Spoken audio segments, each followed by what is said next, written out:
to Armstrong High School in Plymouth for week number 3 of the high school football season here on CCX. It's a Suburban Blue sub-district game tonight as the Park Center Pirates take on the Armstrong Falcons. Hi, I'm Jay Wilcox along with Ryan Iverson. And Ryan, it's an experienced Armstrong team, and boy, so far so good. You shut out Spring Lake Park, which doesn't happen often. And then they bookended that with a nice win over Hopkins last week. Everything's hitting on all cylinders so far for them. Well, we always talk about balance, Jay, and you talk about balance. A lot of times it means running and passing. I look at them as being really good defensively. Anytime you can shut out Spring Lake Park, like you alluded to, you know you got a good defense, but putting up a lot of points too, throwing the football extremely accurate, running the football, dominating the line of scrimmage. They've gotten off to a great 2-0 start. And for Park Center, it's hard to really sugarcoat it. It has not been a great start for the Pirates at all. They've gotten beat pretty bad by Irondale and by Holy Angels in the first 2 weeks, but they're looking at this as maybe kind of they're hoping anyway, a trap game where Armstrong overlooks them a little bit, and they certainly have some athletes and some players that can make a big play on you if you're not ready for it. Well, that's one of the great things about football, Jay, is you can get better, and you can get better in a hurry, and that's where coaching is so vital. And you learn by watching film and seeing the mistakes you made, and like you said, they got great athletes. They're competitive. They got a ton of players that have won on the basketball team now coming over playing football. I think they believe that they're better than what they've shown so far. If you get kids to stay positive, you get them to believe, and you learn from mistakes, you can see some vast improvement really quick. That's why we play the games. Let's look at a couple of key players to look at for tonight. We're going to talk about defensive guys on both sides of the ball, starting with Park Center and Manny Garcia. He's not real big, but he does a lot of good things for them. Well, he's just physical. He's a great tackler, and you can tell, they're going to need him tonight to have a monster game. You and I were talking before, who do we single out on offense for them? But I think for Park Center to win this football game or to be in this game, defensively, they got to be phenomenal. And he really does it all. He's got to be a great tackler. He's going to have to cover some in the passing game as well. He's going to have to be all over the field. If we're calling his name a lot, that means he's having a good game. That means Park Center is going to be in this game. And for Armstrong, their linebacker and one of their leaders, Dacian Francis, he looks the part. He's a big linebacker. He's physical. Seeing him warm up on the field, I don't want any part of him. I'm not going to be running back tonight because I don't want to get tackled by that guy. But he's been great. Again, shut out already in week 1. Another great defensive performance against Hopkins.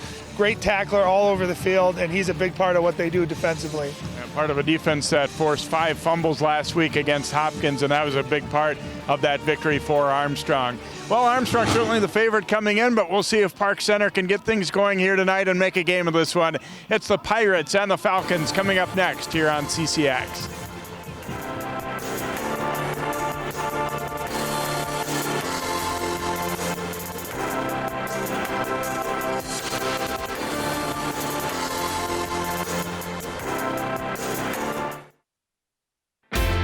CCX Media, your source for great local programming, is now available on Roku and Apple TV. Our free app allows you to stream all 3 of our channels live. You also have access to a large on-demand library, including daily newscasts and full sporting events. To find the app, go to the store and search CCX and download our free app. Then sit back and enjoy all of your favorite local content. Now available on Roku and Apple TV.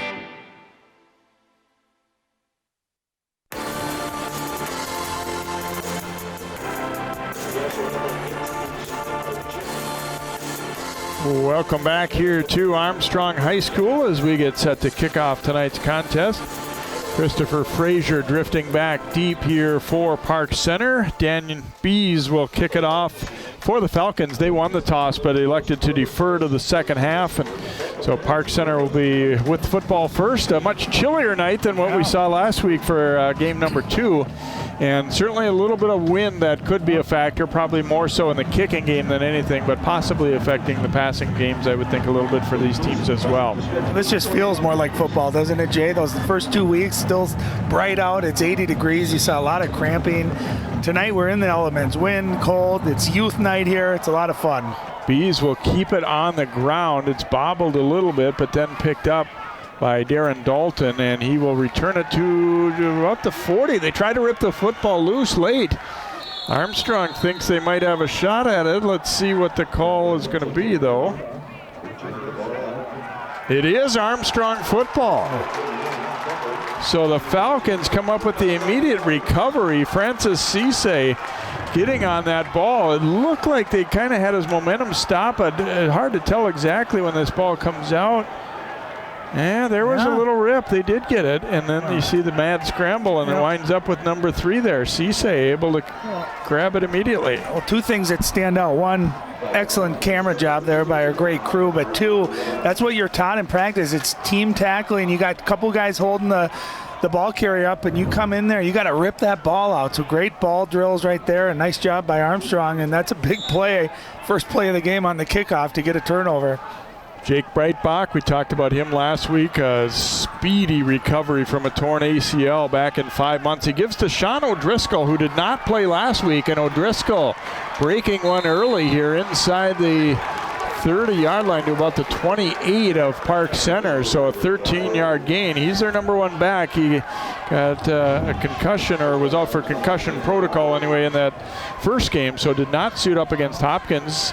His backup or even third-string guy, Caleb Jones, had a real nice game, but O'Driscoll back in there this week for the Falcons. They have it first down and 10 at the 28 of Park Center. As you see, so far so good for Jake Breitbach coming back from that knee injury. Not quite at 100%, but he's looked pretty good. Back to O'Driscoll on the ground again. Breaks an arm tackle and then is chopped down. Coming over for Park Center was Emmanuel Blaba. And let's go down now to Allie. Guys, it's been a hot start in just this game for the Falcons, but it's been an even hotter start for them through the first 2 games this season, outscoring their opponents 58-11. Sometimes a start like that can give a little overconfidence to a team, and that's something Coach Nagan's been worried about with his team a little bit throughout this week. He said, my team does have that confidence, but there's a difference between confidence and arrogance, and that's something his team doesn't have. A lot of that confidence is coming from his team's physical play. Coming into the season, Coach was questioning, will my team be able to match the physical play of our opponents? So far through 2 games, Coach has been very impressed, and they're going to need that physical play here tonight against PC because they have some size and speed that could test Armstrong. Thanks, Allie, and a good time to take a shot downfield there, 2nd and 2, but they didn't get it. Breitbach looked for Jordan Lewis. They'll go back to the ground to O'Driscoll, and he is able to get the first down, ridden down there by Jalen Davis, but easily enough to pick up the first down with about a 5-yard gain, and they've been able to open some holes here up the middle so far and off tackle. Well, nice kick-out block right there. They have athletic size up front on their offensive line. And I'll tell you, O'Driscoll does a great job. He's very patient to start with, and he waits for that hole to develop, and then you can see he's got a great burst of speed. First and 10 from the 15. Breitbach throwing, and it slips through the fingers of his intended target, Caden College there. Well, pretty good throw, pretty accurate throw by Breitbach there. And I'll tell you, when you run those slants, Jay, in the middle of the field, it's human tendency to look up and see where that hit's going to come from the safety. And that one right on the money, but I think it's just hard to concentrate when you're over the middle of the field like that. So a 2nd down and 10 here for Armstrong. Breitbach looking left again. Now the pressure comes. The ball pops free. O'Driscoll catches it in midair. And then he is cut down a little bit short of the line of scrimmage. Wow. The ball popped free, but right to him. Malachi Mitchell a stop. We've got a flag down as well, right about back where they were tackling Breitbach. Oh, we've got a face mask call against Park Center. So what appeared to be a very good defensive play for them is now going to be a 5-yard mark-off. Even though that play's not going to count here, and you can see ball gets stripped. Look at that athleticism by O'Driscoll and just the wherewithal there to not only grab it, but be able to grab it with one hand and then try to get positive yards out of it. That's a very athletic play. And of course, with the face mask working out nicely for Armstrong as well. There's Jordan Salas, the Pirates head coach, and he's feeling like, you know, we hope to come over here and surprise them a little bit. Obviously, we haven't started as well as we would like, but Breitbach handing to O'Driscoll. Nice tackle. Yeah, nice stop in the hole there as Jonathan Young was really the only guy there that had a good shot, and he was able to square him up pretty good and get a piece of him and bring him down. Well, that's having a good middle linebacker, Jay, so important because so many times you get a one-on-one matchup with that running back, and great running backs make you miss, and great linebackers, you don't miss. And that time, great job of there of Jonathan Young just squaring up, making the tackle. 2nd and goal. Breitbach rolling to his right. Now throwing, looking for Bowman, and is it good? Yes. Touchdown Falcons. Ty Bowman hauling it in. Able to score on the first drive of the Falcons, and that's been a dangerous combination all season, as we talked about, and they had a great game last week. Well, he came in as their leading receiver, big play guy, nice play action. That play, Jay, is set up because they've been effective running the football. That time Breitbach does a nice job of selling the run, rolling out short field over there. Not a lot of room. He put it only where Bowman could make the catch, and how about him getting his feet in? And you see him playing a little peekaboo. That's what he did with the defender on that one. Broke open, made a really nice catch, got his feet in. That's a great start if you're a Falcon fan. Had to kind of hesitate because the official closest to it wanted to make, he checked with somebody else before he went ahead and signaled touchdown. So Bees on to attempt the extra point. Kick is up, and it is good. And 9:59 to go in the first quarter. It becomes 7-0 Falcons.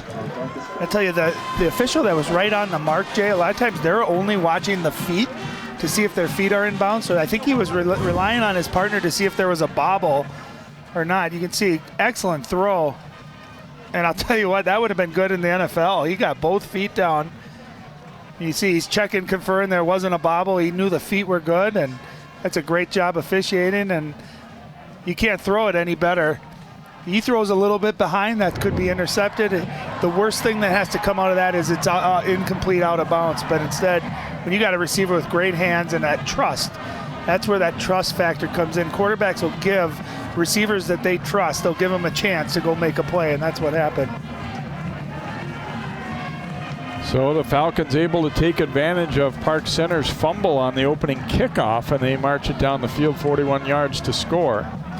And here's what you got to be careful of if you're Park Center, is that you're 0-2, you haven't had a competitive game, you're on the road, you have a turnover on the kickoff, Armstrong marches down the field. You can't feel woe is me. Now you got to get the ball in offense, and you got to sustain a drive, try to get a big play, a positive play, so that you can turn the momentum a little bit, build your confidence a little bit. Bees putting it on the ground again, and they'll just fall on it this time at about the 30-yard line, as again it was handled by Darren Dalton. So not going to take any chances and try and get anything going. That ball bounces around in weird ways. I think they're better off just starting there. Yep. And that's a smart play. And Darren Dalton's an explosive athlete. He's a great wide receiver. Had a couple of big catches already this year, and that's where you're not used to maybe handling the kickoff, and you could see when he was holding that ball on that first return, it came out. So smart play that time by Dalton, just getting on the ball, recovering, and still have decent field position starting at the 30. A lot of sophomores playing for Park Center. One of them is their quarterback, Marcus Freeman. And looks like he was able to draw Armstrong off. A little bit of a hard count there. So first penalty against the Falcons, make it 1st down and 5. Yeah, DJ Hurst, big number 95, watch it. He's getting ready to get that motor going. And he's been a big reason why they've been so successful. He takes up a couple of blockers usually in the middle. You free up your linebackers to make plays. And he was a little excited there on the first play. Freeman will hand off to Raymond Andrews, and down he goes. Francis meeting him and knocking him down immediately there. And Jude Rongstead getting a little piece of that one as well, but mostly Francis, and it'll be a loss of 1 on the play. So you look at the defensive group, and Armstrong, they've done very well defensively this year. And Jack Negan, their head coach, is now working with the defense for the first time, he said, in his career. He'd mainly been all on an offensive guy. They had a coordinator who left to take a college job over at Augsburg, so he's helping along with Tim Lloyd, who has been a long-time coach in their program, and moving up to help coach defense at the varsity level here. 2nd down and 6 for the Pirates. Freeman going to flare it out, and that one is loose. Let's see. I think this was a forward pass, yes.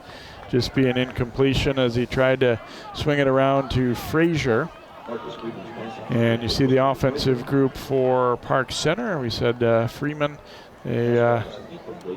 Getting one guy back, James Parker, the big left tackle who had been out injured, and he is back in their lineup. About 6'6", and I think he goes about 275, 280, so should help them. They're really looking to establish the run some tonight, if at all possible. That's the one thing, the first thing they said, that we need to do better than we have early. Freeman's going to roll out here, throwing, and juggled and caught.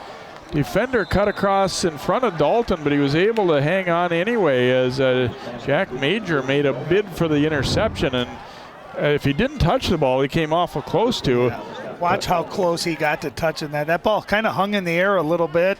Nice job by Dalton watching it all the way into his hands. Look at how close that is. But I'll tell you what, a 3rd and 5 there, 3rd and 4, that's a big conversion. A much-needed conversion for Park Center.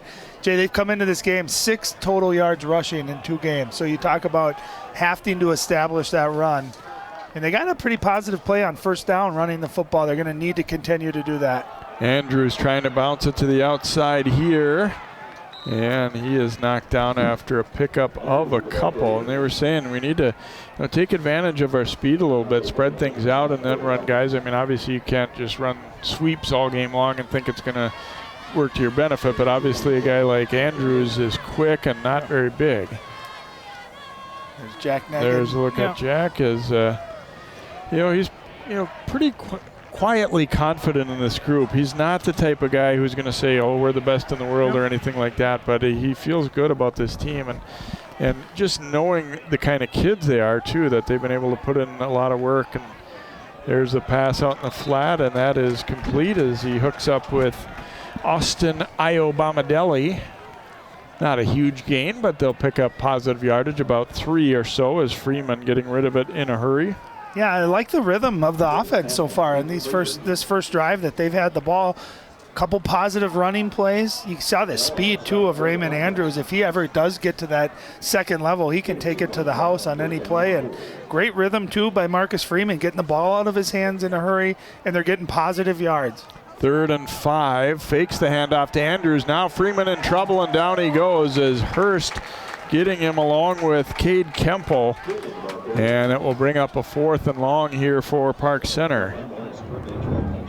And you can see just no chance at all for Freeman to get rid of that ball. That pass rush for Armstrong just collapsing. Nice job. And I'll tell you, DJ Hurst, 5'11", 280 pounds, he will be a beast to block. Ethan Tao on to punt. Bowman is back deep along with Nick Barrett. Bowman had a punt return for a touchdown last week that was called back by a penalty in that Hopkins game. Tao running up, and they got a piece of that, partially blocked. There is a flag down on the play. And it will be down by Park Center. The flag was out on the flank. I think we might have possibly a hold. Yeah, we're going to have a holding call against Armstrong, as the gunner on the near side here, I think, was held up on the way.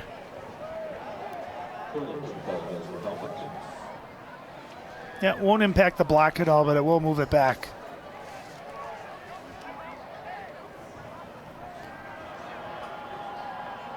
We've seen obviously more of that in recent years, where punters who are, kind of more of the rugby style or run up, and Tao ran up into a partial block there.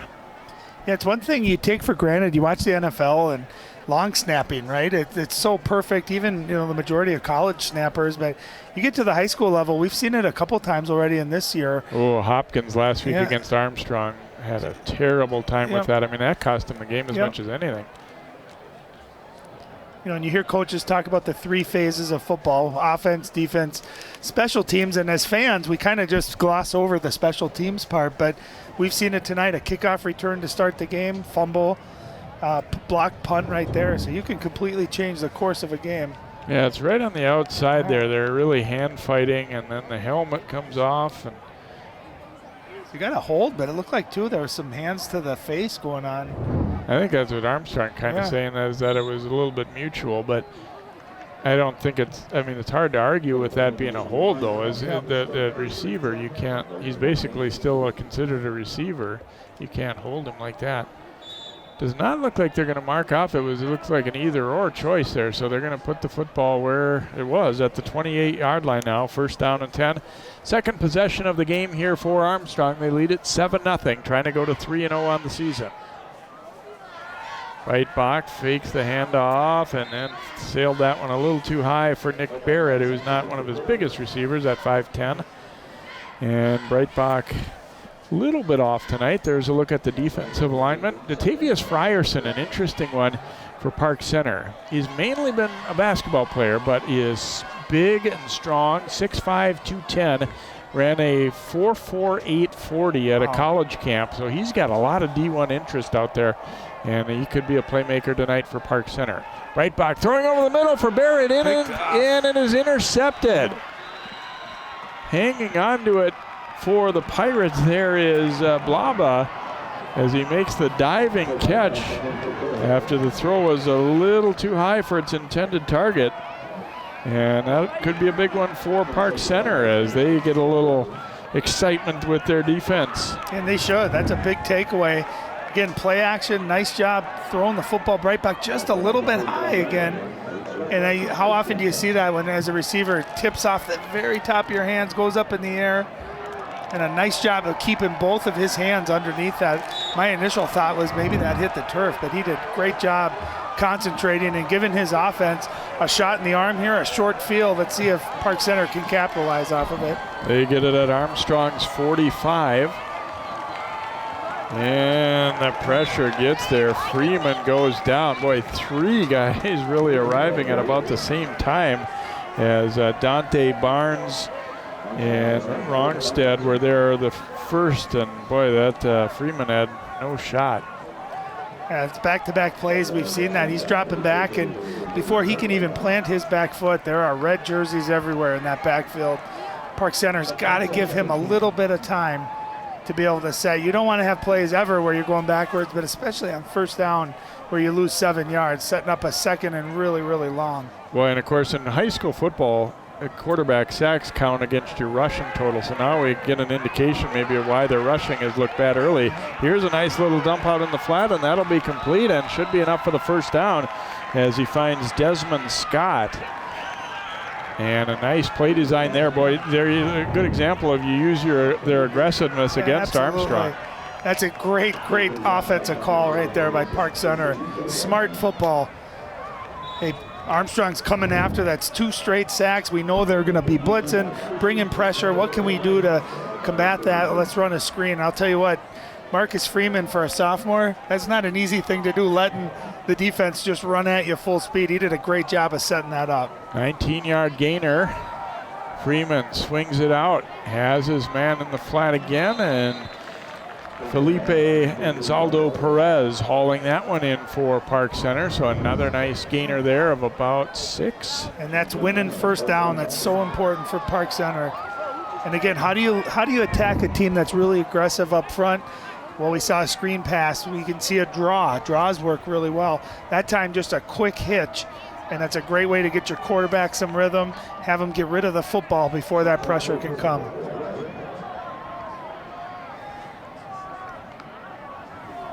Second down and 4 coming here for Park Center. They try and answer that early touchdown by Armstrong. Hand it off to Scott. Trying to go forward. Looked like he might have dropped that ball briefly, but I think he got it back. Yep. He was able to make the recovery himself there. Scott held to very minimal. In fact, may have lost a couple when all's said and done here. Well, let's see where they're marking this one. Nope, it'll be down at the 22-yard line. Yeah, but a loss of not much there. But I'll tell you, even though the run game haven't seen a lot of success, it keeps the Armstrong defense a little bit honest. He clearly dropped it. He was very lucky. Great concentration just to keep his eyes and hands on and recover that football. Freeman dropping the throw. The rush comes, and down he goes as he is sacked by Kevin Hoskins of the Falcons. And boy, they had all kinds of pressure coming. 3rd sack already for Armstrong in the game. Watch the red jerseys. Look at that push right up. I mean, there's nowhere to go outside. That push is coming from the interior as well. And again, Marcus Freeman, just no time to even set up. If I'm Park Center, I'm going back to those quick throws. Try to get the ball out of his hands as quick as possible. Going to be 4th and 10, and in this spot on the field, Park Center really the only choice to make is to go for it here, I think, because punt wouldn't do you all that much good yardage-wise. Keep an eye on the bottom of your screen. Darren Dalton, their leading receiver. Rolling right, now throwing back across the middle, and he has Scott. And he bounces off a tackle and will have the first down to about the 18. Looked like a dangerous throw when he let it go, but he got it to Scott. Well, Viking fans, this is reminiscent of Brett Favre against the Saints. Rolling to his right, throwing across his body. That ball hung in the air, too. I'll tell you what, gutsy throw, athletic throw. Just a great catch. Again, going into the middle of the field, you know you're going to get hit. Desmond Scott hangs onto it. What a huge 4th down conversion. And Marcus Freeman, every snap, every play, just gets more experience, more confidence for a sophomore. From the 17, they go to Andrews, trying to get to the edge, and he is wrapped up, tried to fight his way out of it, but down he will go. No gain, or perhaps a short loss on this play, depending on exactly where they put it. I'll tell you, Kevin Hoskins, defensive definitely end, a loss, is having himself a ball game. We've called his name a couple times. That time, it looked like he was sealed and there was going to be some room to the outside, Jay. He just kept fighting, setting that edge, and with one arm was able to pull the ball carrier down. That was a very, very tough play.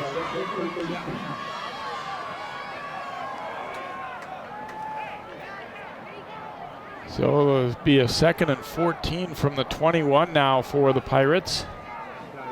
Under 2 to go in this first quarter. Freeman lets it go, looking for Dalton, and just batted away as getting back there defensively with Cisse. And that's something that Jack Nagan was a little bit worried about. He said, I looked over at the size of a couple of their wide receivers, and he said, our young corners have played well, but they're quite a bit smaller than Dalton, or if they put Frierson out there sometimes offensively as well. I'll tell you, that was a perfectly thrown ball. That's when Darren Dalton's got to catch. You got to help your young quarterback out. He put that right on the money, and it's not an easy catch, but Darren Dalton with his 6'4" frame, got to go out, make that play, bail your young quarterback out. 3rd and 14 now. Freeman throwing over the middle, almost intercepted. As wishing he would have hauled that one in was Dante Barnes, but he does break it up and will bring up a 4th down and long here for the Pirates. Well, Dante's a linebacker. Look at the depth he got on that drop back. This was almost a touchdown, but that's just great depth, great anticipation there, outstretched hands. If he doesn't knock that down, that might go for a touchdown. So that was a big-time play. It's going to lead Park Center into trying a field goal. Daniel Herrera on to attempt this field goal. Boy, that'd be a long one. 38-yarder. Soccer player. And that one is not going to get there. Wide left and maybe a little bit short as well. So Park Center did some good things on that drive for sure, but they will end up without points after the missed field goal. And Armstrong will take over on downs. I'll tell you, Park Center, the biggest key for them, Jay, they got to get some better yards on first down. We've seen them lose yards, get sacked, and it seems like they're in 3rd and 15 or 4th and 12. They got to be able to win first, second down. If they can set up a 3rd and 2, 3rd and 3, it just opens more of the playbook. It also would allow Marcus Freeman to maybe go to some shorter, quicker throws where he's been pretty accurate tonight. Well, and they've had so many big losses too. If your bad plays go for 0, you can live with that a lot more than if they're -8 and things like what we've seen. So Armstrong football at the 20. Breitbach will hand it to O'Driscoll, getting to the edge. And he is cartwheeled down there. Stop made for PC by James Booker, but another nice gainer here. Their offensive line has been able to open some things up. Hey, Sean O'Driscoll, you see him very patient to start, but when he turns it upfield, he's got a burst of speed. Takes the handoff going left here and has a nice opening and brought down by Young and a couple of other Pirates helping to scrape that one off. But Still a nice gainer here for Armstrong. It'll be a dozen. Boy, O'Driscoll's nice average so far. When you can see in the beginning of that play, Noah Pappas, number 77, the big tackle out there pulling, or excuse me, the guard out pulling, and great patience by O'Driscoll. Back to O'Driscoll again, picks his way through the middle, and he gets into the secondary. The race down the sideline, and he is caught and dragged down there by Blaba, but the huge gainer in deep into Park Center territory at the 20 or 21, maybe even inside. You think they're glad to have him back in the lineup? Look at that change of direction. He was going right, just a hard cut back to the left. Gets outside, and he's got that great speed. Nice job hustle there by Blaba just to be able to run it down and prevent the touchdown. 40-yard gainer there to the 21. Handoff going up the middle this time, and that is Abubakar Korma who takes that handoff. He also missed last week's game. Well, and you're going to see here, a lot of times Armstrong is running, and where you see that opening, it's going to be right behind big number 77. That play was no different.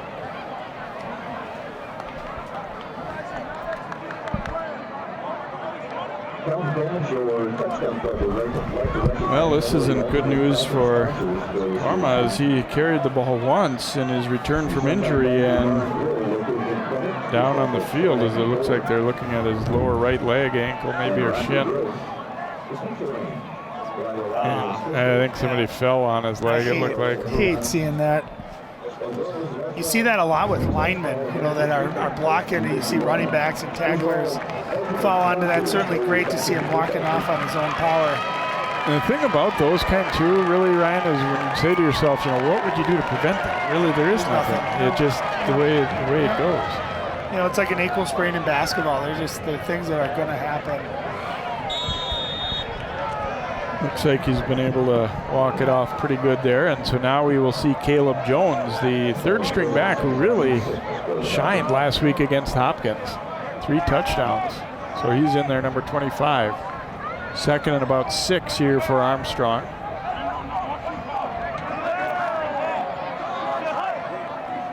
Breitbach looking, throwing for Bowman. He's got it. Bowman into the end zone for the touchdown. Just kind of let him box his defender out and was able to grab it and then fight his way in. That's just a bully ball is what we would call that. That's just a great job. Unbelievable.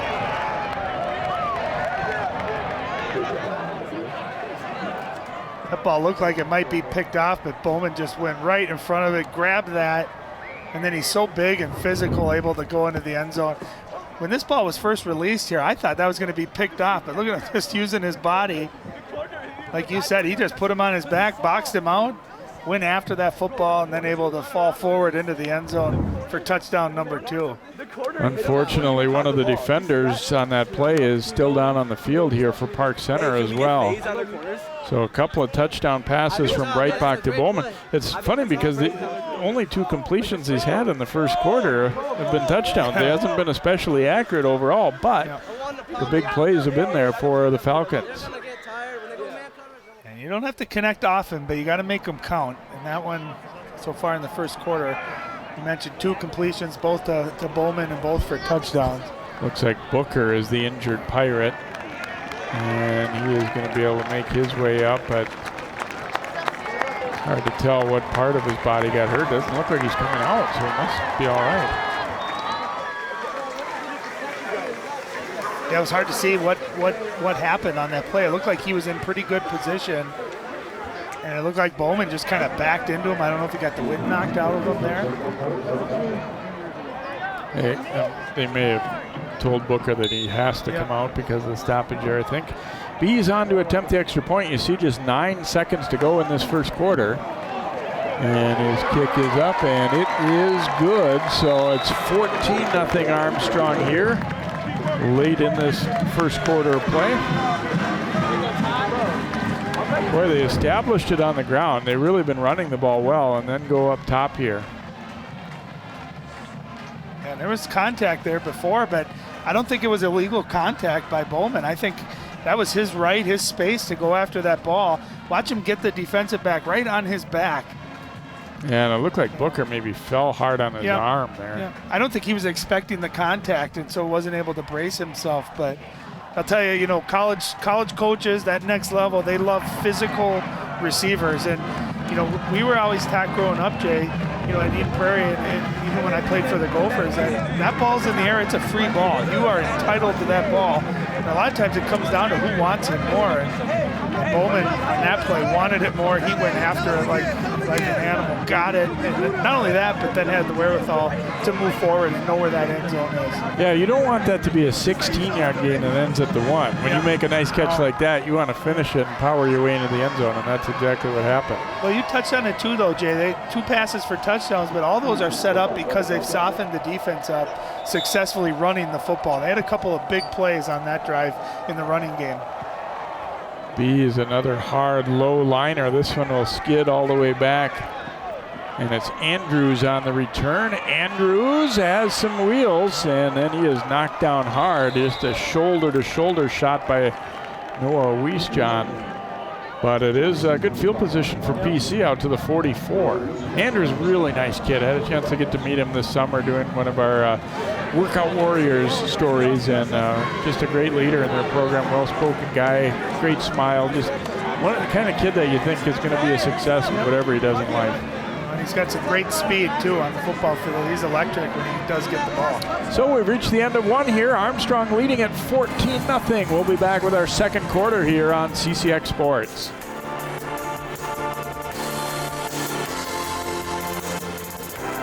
CCX Media is the first place you go for local news and sports. But did you know you can sign up for those stories to go straight to your inbox on our website? Simply go to ccxmedia.org. Click on the subscribe button, and from there choose which notifications you want to receive. Then we'll send your favorite CCX Media news, sports, and city events straight to your inbox. Sign up now at ccxmedia.org.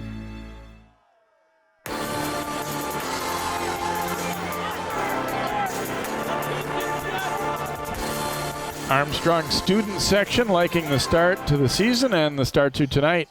Going to hand it off to Scott, trying to get wide. Francis says no way and drags him down for a big loss of about 4 or 5. Dace Francis can move a little bit out there to the edge, and once he gets a hold of you, it's going to be tough to get away. Well, not too often do you have linebackers that can run with or even outrun a running back. That time they were both going lateral, and that was just great job by Francis using that speed. And then we talked about him in the pregame. He's physical. He gets his arms on you, his hands on you. He's going to bring you down. 2nd and 15 for Park Center. Again, struggles in the run game have continued for the most part. Well, and you touched on it earlier too, Jay, is that, negative plays aren't 0 or -1. They're going for -5, -6. So really putting their offense in a tough down and distance. Freeman throwing, and behind his receiver, they're trying to go to Dalton. And I'll tell you, the pass rush of Armstrong still there, and what it does, especially with a young quarterback, they start forcing it a little bit earlier. They want to get rid of that ball. And unfortunately, you don't allow your receivers to really get a chance to develop their routes, look for the football. So it all hinges on each other, and that's why offensive line and protecting your quarterback, giving him time to be able to set his feet, giving your receivers time to run their routes, so vital. So 3rd and 15 here for Freeman on the Pirates. Wants to go deep down the sideline, and he's got Dalton. Boy, the defender seemed to be in good position, but overran it a little bit, and be a huge gainer there for the Pirates. A beautiful throw.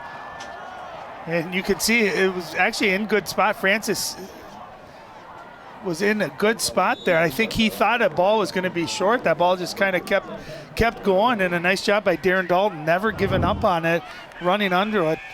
That's a big play. 38-yard gainer there. To the 23 of Armstrong. Now Freeman throwing out in the flat to Dalton. He's got it. Wrapped up there by Cisse. I'll tell you, we've seen Park Center have some success moving the football. They get down to the red zone. We saw them struggle there in the first quarter. Let's see if they're able to break through here and punch it in for 6. That's a big play on first down. You gain 9 yards. Now you set up everything in the playbook. I'd like to see them go back to that screen a little bit, or a draw or something. See if they can get a big play like that. 2nd and 1 from the 14 now. Armstrong showing pressure here. Freeman going to have a false start against Park Center this time. And that kills you, especially on 2nd and 1 too. You go with a hard count, trying to get the defense to jump. That's where you got to have that discipline to not flinch and move yourself back 5 yards. Well, don't forget to vote for the CCX Sports Play of the Week, as each week we choose 4 top plays, and then you, our viewers, vote to decide the play of the week. Go to ccxmedia.org and then click Sports and Play of the Week.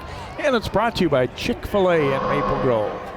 Here we go with this 2nd down play here. Francis coming through. They dump it out on that little screen. Scott with the catch, but just a lot of bodies there. And not able to get away from them all, as he was squared up there by Rashad Sherwood, and then he got help. They drove him back. They'll spot him. And they did lose a little bit more on this play, it looks like. Well, it was a great catch by Scott, but you could see as soon as he caught it, he turned upfield. There was 4 red jerseys just waiting for him. He initially made the first guy miss, but great pursuit by that Armstrong defense, and that play just looked like there's nowhere to go. You have your quarterback rolling left. He did a great job of just getting rid of the ball here. And watch, as soon as Scott gets this, he makes the initial guy miss right there, but great team tackle. Look at all the red jerseys, Jay, just converging on Desmond Scott there. That's great team defense. You see now why Armstrong was able to shut out Spring Lake Park and then have a great game too against Hopkins, only giving up 11 points to a pretty good offensive team as well. Who won play of the week last week? That was our first one went to Cooper. Joe Russell to Cornelius Wooten touchdown pass. And Monday will be, we got an Armstrong nominee with Breitbach and Bowman from their game with Hopkins last week. So we'll be announcing that one on Monday. So big 3rd down here. Park Center, I think probably a good time out there. They kind of realize this drive is maybe pretty crucial here. They're already down by 14, but they have an opportunity. Freeman stepping up, gets through the first bunch, but then lost the football. Francis with the recovery after the sack by Hoskins, and that will be Armstrong football. Dace Francis recovery after the Hoskins forced fumble. I was about to say it. Excellent job by Freeman there. Pocket collapses, looking to get up the field. And I think it was beyond the line of scrimmage. That's where you got to tuck that ball. I'll tell you how great of a game is Kevin Hoskins having, not giving up on the play, knocks that football loose, and Francis with the big recovery. I feel like we might have highlighted him in the pregame. He's living up to the billing as a guy to watch. Both him and Hoskins having dominating games so far. Boy, and that's where Freeman's got to learn. He was looking like he was going to try and fake them like he was going to pitch it or something. But boy, in that spot on the field, you just got to be covering up the football. Well, and I thought too, if he would have committed to the run a little bit earlier, he might have been able to get, if not the first down, at least close to it. Breitbach rolling right. Frierson in pursuit. Throws it up for grabs. Oh, and Bowman nearly hauled that one in. Probably not the throw that they really want him to make, but he's so confident in Bowman that he almost got that completion. You know what's funny, Jay, is I was about to say that's a senior. He's about to throw this ball out of bounds, live to fight another day. Instead, he hangs it up there and almost made a spectacular. Boy, Bowman actually really should have had that one in second look. And again, I think that comes down to trust, right? You trust your 6'4" athletic senior wide receiver to just go make the play.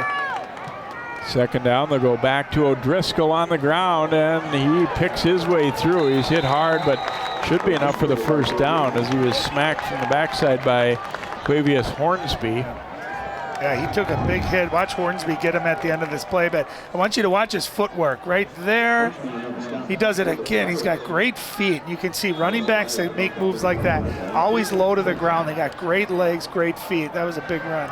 O'Driscoll taking it on the sweep here, and again, a lot of running room as he's out to midfield.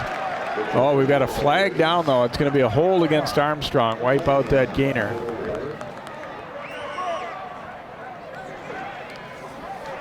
See the flag right back by Jake Breitbach, and he was shaking his head. Yeah, they're getting Cole Lindstrom, number 88, on the hold on that play.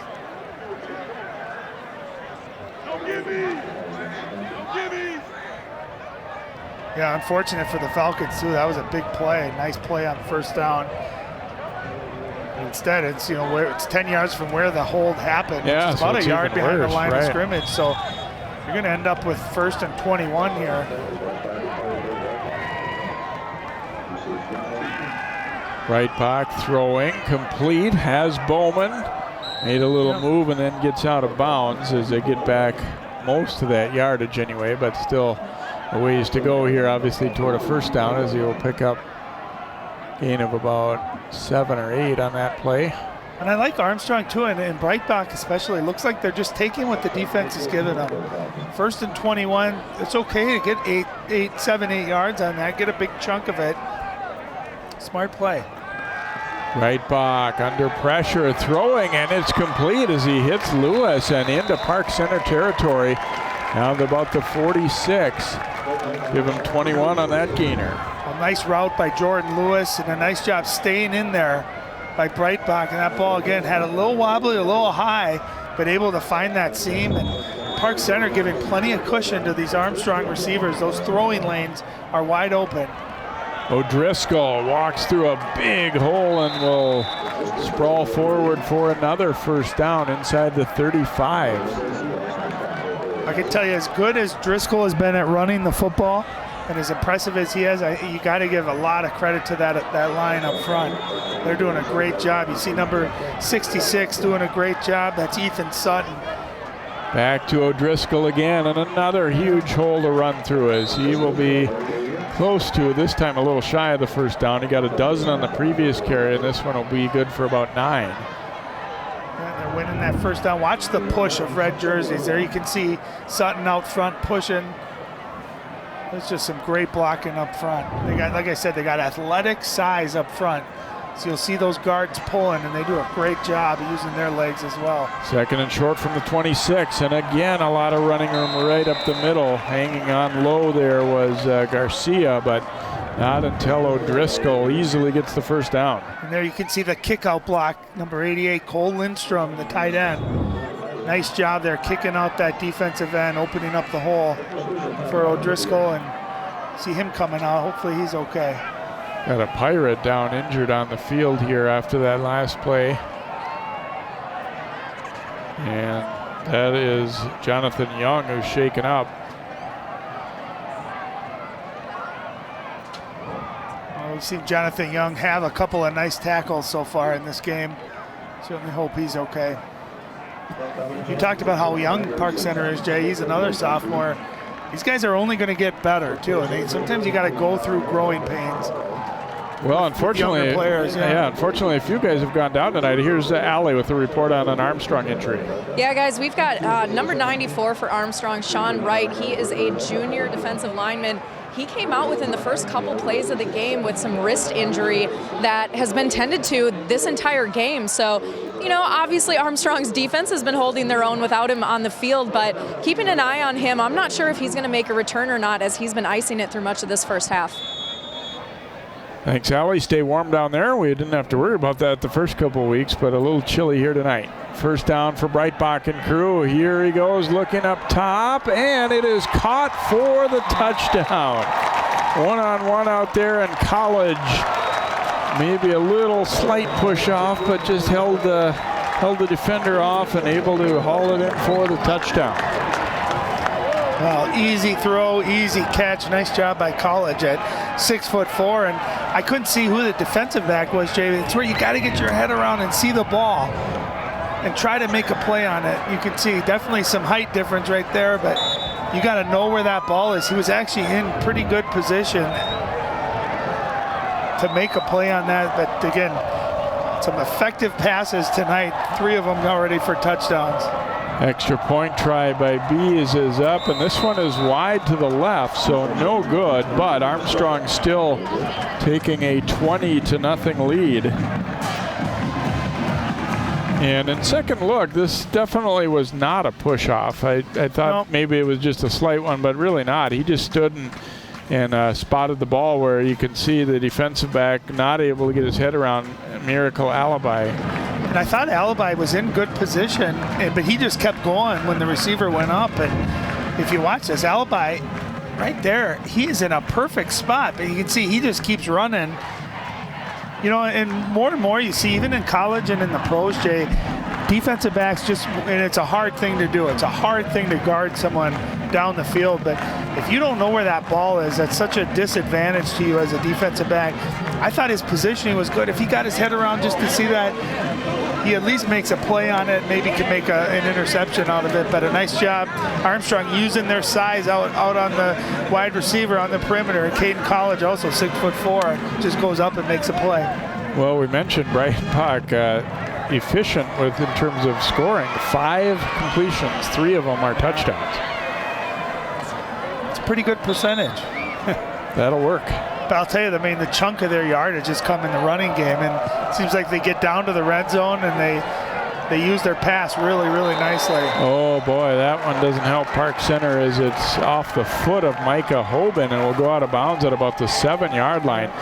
Those are tough ones to field, and you know, you really, it's hard to know what to do on a play like that. Even if you kind of are, you know, waiting for a kick like that, it's tough when the bounces like that and goes off his foot or shin and out of bounds. And so they'll start deep in their own territory, and you know that Armstrong pass rush is licking their chops.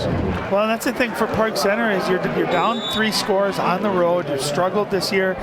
You can't beat yourself, and those kind of plays, we saw the turnover on the kickoff to start the game, and that time doesn't seem like a big play, but now you're backed all the way into your own 10. You said a pass rush, you got a young quarterback who's going to try to make a play. You got to be smart here on offense. You got to execute. From the 8, handoff to Andrews, runs into his own blocker and then squirts free, and boy, he barely got out of the end zone. Armstrong asking for safety, but I think he was outside the end zone, but not by much. They'll lose about 7. Andrews might have actually, I mean, you can't fault the effort, but he might have hurt himself by not going down there, because I think they would have given him forward progress out to, you know, maybe the 3 or 4 at least. But he tried to keep fighting and instead lost yardage. And knowing where you are on the football field, right? That's something, if you're at midfield, you try to make a play, but when you're backed up against the goal line, you got to take any yards you can get, even if it's nothing or 1 yard. You can see they are just shy of the 1 yard line. A safety is a definite concern here for Park Center.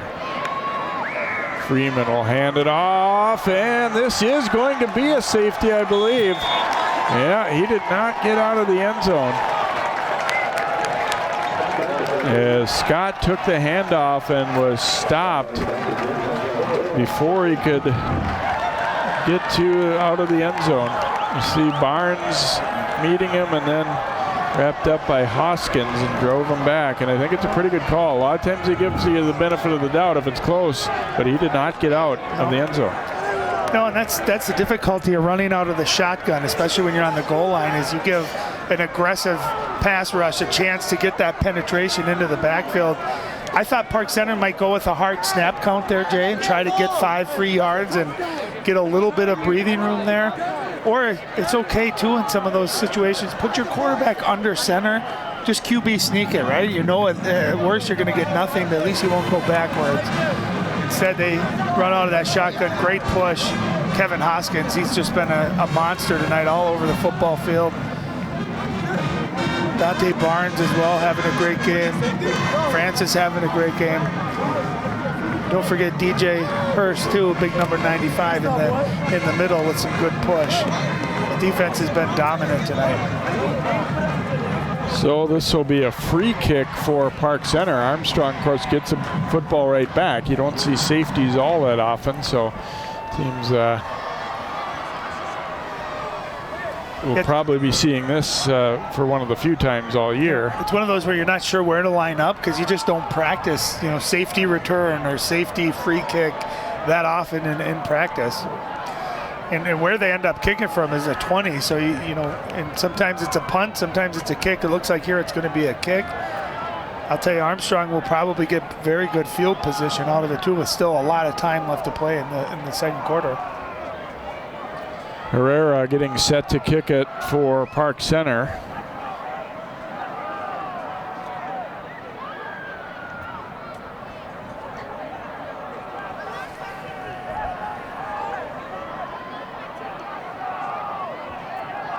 It's a kick, but they're not allowed to kick it more than 3 yards.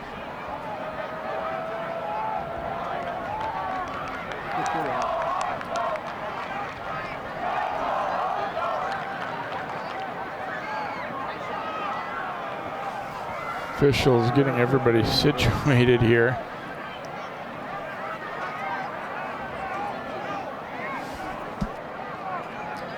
Yeah, I'm not sure what the confusion is. Head officials heading over to the Park Center sideline. They're trying to get something clarified. I'm not sure what it is they're discussing. I think it has to do with alignment rules that were changed for safety reasons in terms of having everybody in a tight bunch like that. I think they're saying was not allowed. That you have to have, X Spread number out of a people little on each side of the hash marks. Because look where they put them is right at the hash mark. So I think that was what they're saying. They, for safety reasons on onside kicks, they're not allowing the complete bunch formation in the middle. And again, like you said, you don't practice this much, so not surprised they wouldn't all known that. Herrera's going to punt it or kick it high and short. Fielded by Barrett at about the 35, and he will be just shy of midfield at the 49-yard line. So Armstrong, you get the defensive stop, they get the 2 points out of that, but what it also does is give you the football right back in great position. Yeah, nice kick coverage that time too by Park Center. Some good tackling, not a lot of room for Barrett to run there, so nice job in the kick coverage. Let's see if you're Park Center right now, if you can start taking a couple of chances. Let's see if you can spark their offense. We saw that early interception. Maybe they can get a fumble or a pass rush going, or some of these athletic defensive backs can maybe step in the passing lane, and they need a big play, something to spark them, Jay. From the 50, handoff to O'Driscoll, and that time pretty well defended as Garcia able to get him from the outside. And only a couple yards on the gainer there for O'Driscoll, maybe one, actually, 1 yard. Andy Garcia is not a big kid, 5'9", 160 pounds, but he's a very good tackler, and you can see how low he got there. He's a very sure tackler as well. Well, Ryan, you can tell how well O'Driscoll and their line have done that. His 12th carry, he had 1 0-yard in that one, but then the rest have been for 5 or more.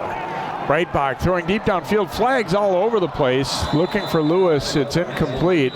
We saw 2 flags, one in the middle of the field in the secondary and one near the Armstrong bench. I don't know if they're the same infraction spotted by 2 different people or if they're something different. A lot of times they're in the secondary like that, it's usually against the defense. You'll see a lot of defensive holding, pass interference. That's what it's going to be on the Pirates.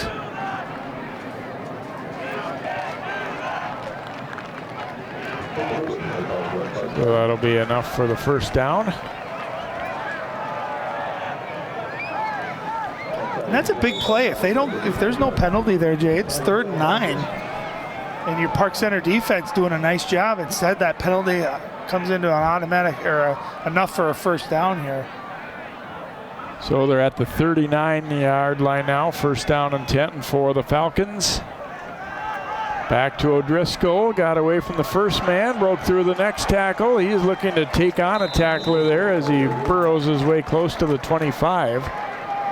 And it should be another first down here for the Falcons. I'll tell you, Sean O'Driscoll, great job breaking the arm tackle, but I want you to watch him finish this run right there. I love when running backs, they fight for every extra yard, and he's got great speed there, showing off some power, breaking the arm tackles, and then finishing off the run. That was a big play. first down pickup. At the 25, he turns and tosses to Caleb Jones. Jones gets a block, cuts it up, and then spun and thrown out by Hornsby there, but another nice pickup here for the Falcons. Great job by Hornsby, but look at this block right out to right there. Excellent job by, I think that was Bowman. Yeah, wasn't it was. Yeah. Yeah. That's what makes football such a great team game, is it takes everyone to make a play successful. Your line doing a great job, but then also your wide receiver who's caught 2 touchdowns, he's out on the edge fighting and blocking for his running back. So great team offense so far by the Falcons. Another first down pickup there. They'll go back to the ground, and it's Jones, and he is wrapped up and dropped for Park Center by Malachi Mitchell. Great tackle by Malachi on that play. See how low he got, he wrapped up. 3-yard pickup on that one for Jones, so 2nd and 7 for Armstrong as we approach the 5-minute mark to go in the second quarter. Armstrong 2-0 coming in, and they've looked the part so far, leading Park Center 22-0. Breitbach looking to throw over the middle and through College's hands. He kind of slowed up a little bit there, looked like. Boy, they cleared out and then dragged him across. There was a lot of room. You said it looked like he slowed down there. If he would have kept going, that would have been right into his hands. But that's a play where Park Center, those defensive backs, that ball goes up into the air. You got to be flying to the ball. You get a tip like that, you could pick it off. You would have had nothing but green in front of you. So you got to be very opportunistic when passes are in the air. If it gets tipped or bobbled at all, you got to fly to that ball. Back to O'Driscoll, sweep to the left, gets a block from his receiver, and he will go in for the touchdown. Back to the ground they go, and it pays off as O'Driscoll will walk on in for the touchdown. He's done a lot of the work, the groundwork on these drives in the first half. That time he gets to finish it off. You'll see Malachi Mitchell giving good chase there. O'Driscoll just great speed.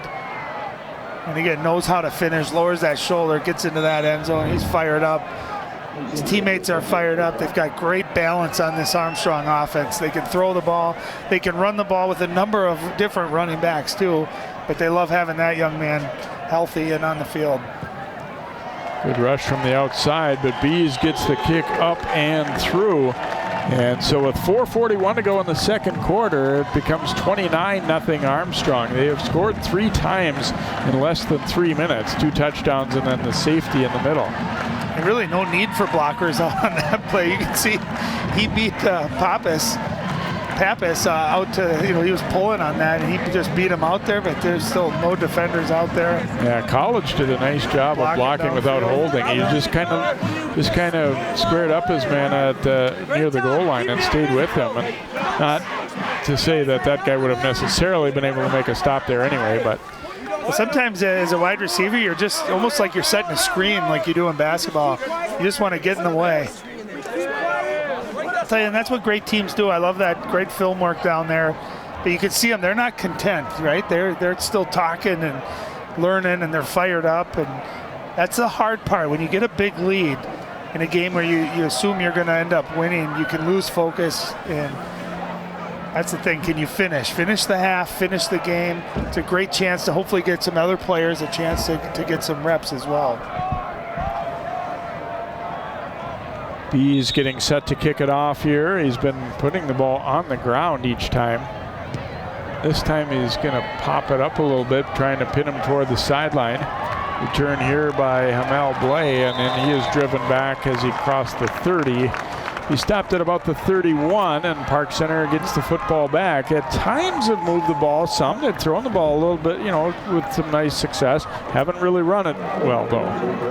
Yeah, I think the thing that's really set them back, one we saw in the last one, they had a 2nd and 1. Remember, they got the penalty that moved them back, and the negative plays. We've just seen too many losses in the running game and sacks, quarterback pressure. They just have to sustain a couple of positive plays back to back to back. Or get a big play, get some big play through the passing game that can spark them and give them confidence. Confidence is contagious. I mean, it's also the other way when you don't have it. Rush was coming, and that pass is incomplete. I think it may have been tipped. Freeman tried to swing it out in a hurry to Dalton as the rush was in his face immediately there, and might have gotten a little piece of that ball, or he certainly forced him to hurry it. Yep. And again, yeah, as a quarterback, you end up hurrying it. You don't plant your feet. You don't get as much strength into the throw. They were trying to run kind of a wide receiver screen or quick out to the right side, and it looked like they had it available. Just ball undershowing. Beautiful night out. Isn't that a pretty sky? So 2nd down and 10 here for Park Center. They trail it big, 29-0. They have had a tough start to this 2019 season, and it is continuing tonight. Freeman rolling right. This time a lot of room. Throws over the middle and incomplete. Hard to tell if which guy he was going for there. He missed Gonzalo Perez, but he also had another receiver in the area, Io Bomadelli. Looked like Freeman maybe could have took off and run that one too. That was one of the few times where they had some space for him out there. Oh, he did a great job. The pressure was up the middle, and he just rolled out to the right, eluded that. And you're right, he could have tucked that ball and ran it for at least a 1st down. Trying to make a play down the field. You certainly can't fault him for trying to do that, but at some point, sometimes you got to just take what the defense is giving you as well. And for a line that has not blocked very well tonight, that time they did a pretty good job of giving him some space, but winds up as an incompletion. So 3rd down and long here for the Pirates. Yeah, and I wonder if with Freeman, he looks like a pretty athletic and mobile guy. If they could get him outside of the pocket, away from some of that rush, maybe it'd be helpful for him as well. Another timeout taken here by Park Center before this 3rd down play. We'll be hearing from the coaches at halftime in this one as well, and probably one will be happier than the other, I guess, at this point. When I do the halftimes, I always hate having to interview that coach that's either getting blown out or down by a couple of scores. But I tell you, Park Center calling timeout right here, I love it, because I think ultimately you're constantly teaching, especially when you got young players, sophomores, playing some key positions. You're just constantly teaching them, trying to get better. The young cheerleaders out paired with the varsity cheerleaders as well tonight. Great to see that. Well, it's youth night tonight here at Armstrong, so I saw a lot of youth football players wearing their jerseys. So it's kind of fun to see it all the way from 3rd and 4th grade levels all the way up to the varsity, and that of course rings true also with cheerleading. 3rd and 10 here for the Pirates. Freeman gonna heave it deep downfield into traffic, and it is intercepted. Picked off for the Falcons. I believe that interception is by Sherwood. Yep, it looks like 29, Rashad Sherwood coming down with it. And so they'll force the turnover there. At this spot on the field and this spot in the game, not really a bad gamble, I don't think, for Park Center. We do have a flag down on this play. Yeah, they're going to get roughing the passer. You can see it in the background. DJ Hurst there was running after. It's such a hard thing for a defensive lineman. You finally get a shot at the quarterback and then to have to stop. But, yeah. So wipe out that interception.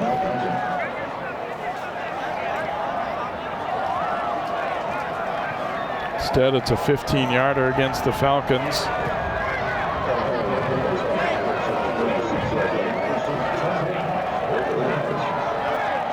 Without that penalty, I really don't have an issue with that play as well. You take a shot down the field, almost similar to a punt, if you will.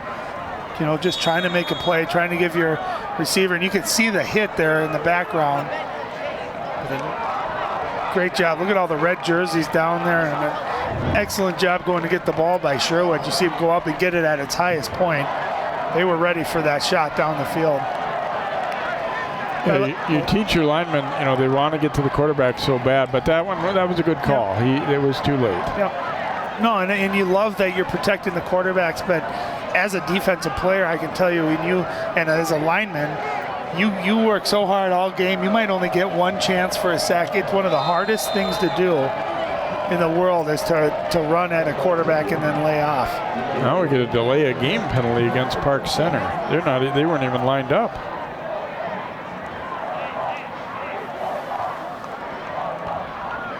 So 5-yard mark off against the Pirates back to the 41.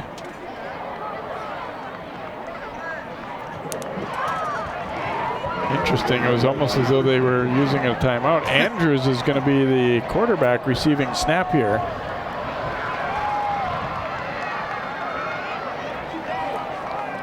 Fakes the handoff. Now Andrews getting some speed up the middle. Spun around but kept on going, and a nice gainer as he'll get about a dozen out of that. I like the move here. I think you do anything you can to get Raymond Andrews the football in his hands. As you can see, he's just electric. He's fast, he's quick, and he fights hard. That's a big 10, 11-yard gain. So it'll be a 2nd and 3 here for the Pirates. Andrews again, the Wildcat quarterback, if you will, rolling out here.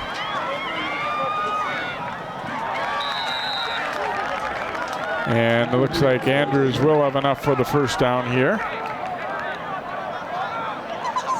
Maybe this is the spark that Park Center needs. Changing it up a little bit, a change of pace. You can see the last 2 plays definitely have caught the Falcons defense off guard a little bit.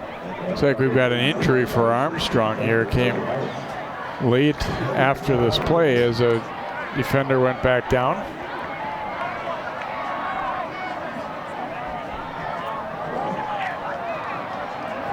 Let's go down to Allie. Yeah, guys, there are often players on a team who may not be the star of the team on the field, but they do make a really big difference off the field. And for Armstrong, that senior tight end, Armon Walker. Coach Nagin says Armon has worked his tail off to get on varsity this year. And while his 6'3", 238 stature can help on the field, he's often incredibly helpful off the field. Coach says Walker's just an unbelievable kid who volunteers for everything. If there's a camp on the weekend, he's the first one to say, "Which day do you want me, Coach?" He says, Nagin says that he's just such a hard worker and a big giver to the program. Coach says he just loves being a part of the team and represents the Falcon culture and program very well, which can sometimes be hard to do being a senior who's not playing the majority of the game. But that's one of those guys who's a great role model and a great one to have on the team.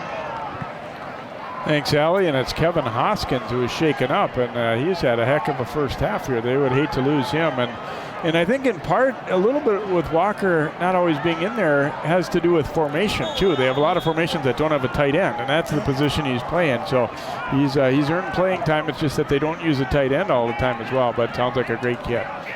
Here's the handoff going to Scott. He is met by Francis, and he gets a little help from Dante Barnes, and they polish him off there. And it'll be a very minimal gain, maybe a yard at most. I'll tell you, the single-digit defensive players for Armstrong have been great all night long. You got Francis, Young, Barnes and Hoskins. Those 3 have just been all over the field. But, to talk about Allie's point, you love to fill your program with good people and good kids. And obviously everyone wants to be a star. Everyone wants to play and be a part of it, but not everyone can. And you get guys that pout and become a cancer, and you get guys that just love being on the team and want to help their teammates and are great guys. And that's certainly the case with that story, and Walker certainly fits that bill. Here's the toss downfield, and this one is picked off by Cisse as it was Darren Dalton throwing it. And the interception made. Let's see if there's a flag. We do have a flag again.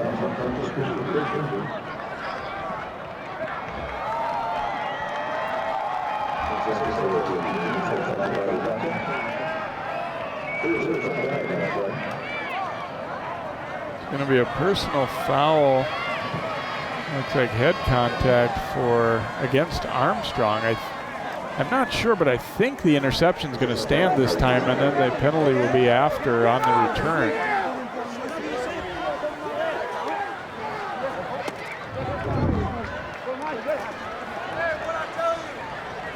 Park Center taking a shot down the field. I like the idea.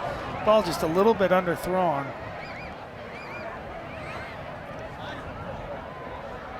I don't know if it'll be in here that we see it, or right there maybe. Yeah. So the kind of on the return, and it was a little bit of an unclear situation whether he was stopped or down or not. I think that probably contributed to that too. Guys were kind of taking shots at each other on the pile a little bit there. So third turnover against the Pirates. Armstrong gets the football back. They go to O'Driscoll on the ground. Oof. Big collision that time, and he was down. He thought he maybe was only partially down, but Michael Harris got enough of him to bring him down. They'll pick up just a couple on that play. There's some hitting going on out there. That was a physical tackle. Let's see if he does go down. Oh, yeah. Yeah. Well, see, sometimes you see that where it's a hard hit, but they land on the defender. You can see his knee was down. O'Driscoll bouncing it back, got away from Frierson, trying to keep the legs going, but a lot of white jerseys there, and late they try and rip it out. Now we have a flag down on this play too, a guy without a helmet back in the middle of the field, which there's two flags, and things may be getting a little bit rough out there. I think it's getting chippy out there right now. I'll tell you love how hard O'Driscoll runs, but I'll tell you, that was some great team tackling by Park Center. We haven't seen a lot of that tonight. That time they had 3, 4, 5 guys running to the ball.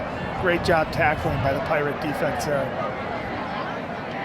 See if these will offset or if they're both on the defense. We get unsportsmanlike conduct against Park Center, and it appears that's the only penalty that they maybe both spotted the same thing, because there were two different flags.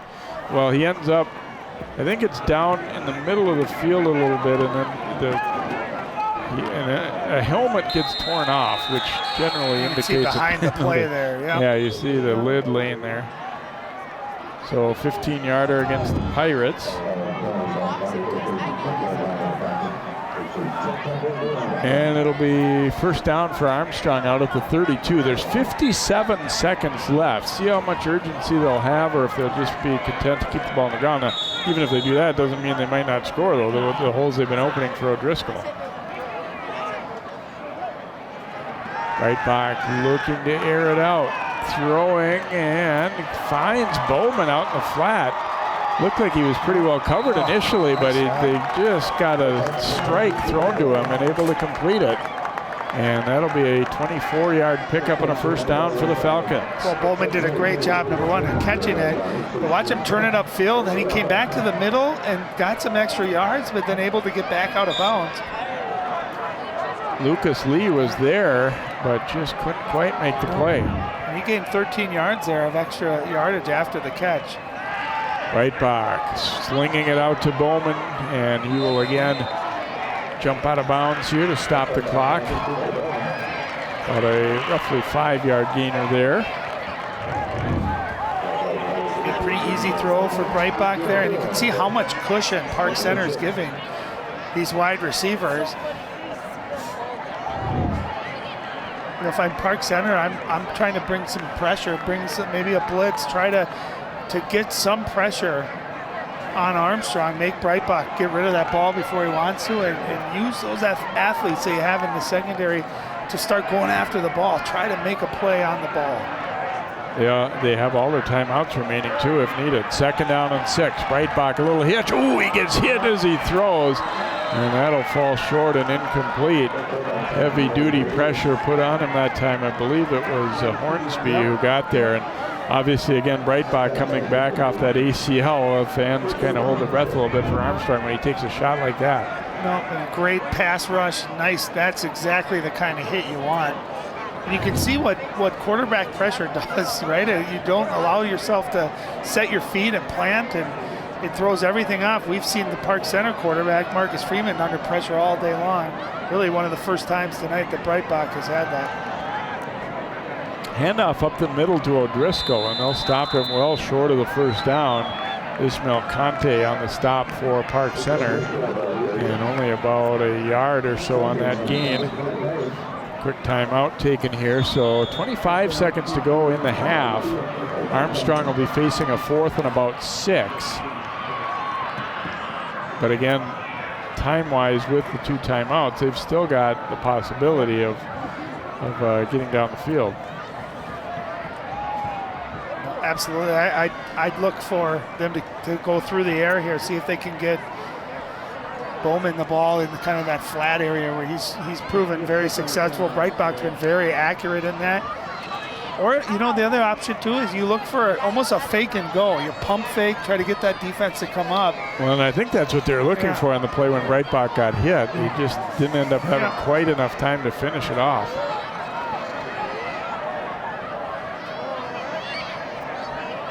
We're going 4 wide receivers.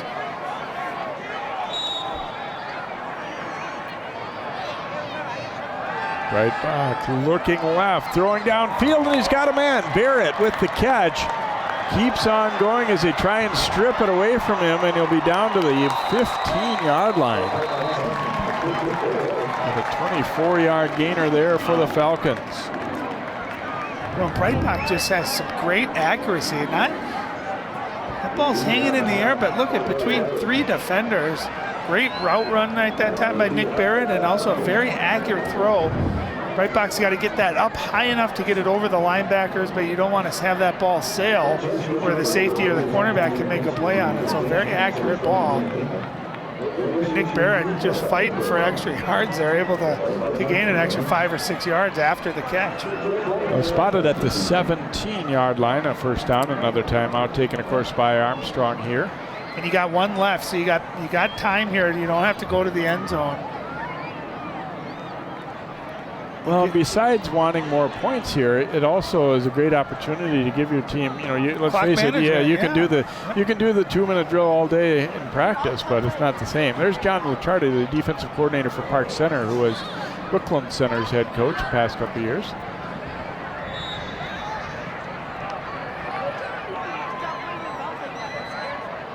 And a hard count from Breitbach, and I believe was able to draw them offside. Yep.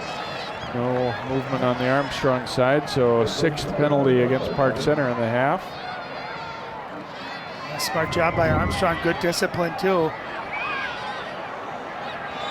You can see once they got into the neutral zone and even made contact there, obviously plays over at that point. So first down and 5 at the 11-yard line now. Time certainly is a factor. A real long play here could force them to take that last time out. Breitbach, pretty good protection. Rolls right, throwing, and incomplete. Looking for Bowman in the back corner of the end zone. Had a nice head in the way there, standing up at the last second. I think he caught that, but I think it was well out of bounds.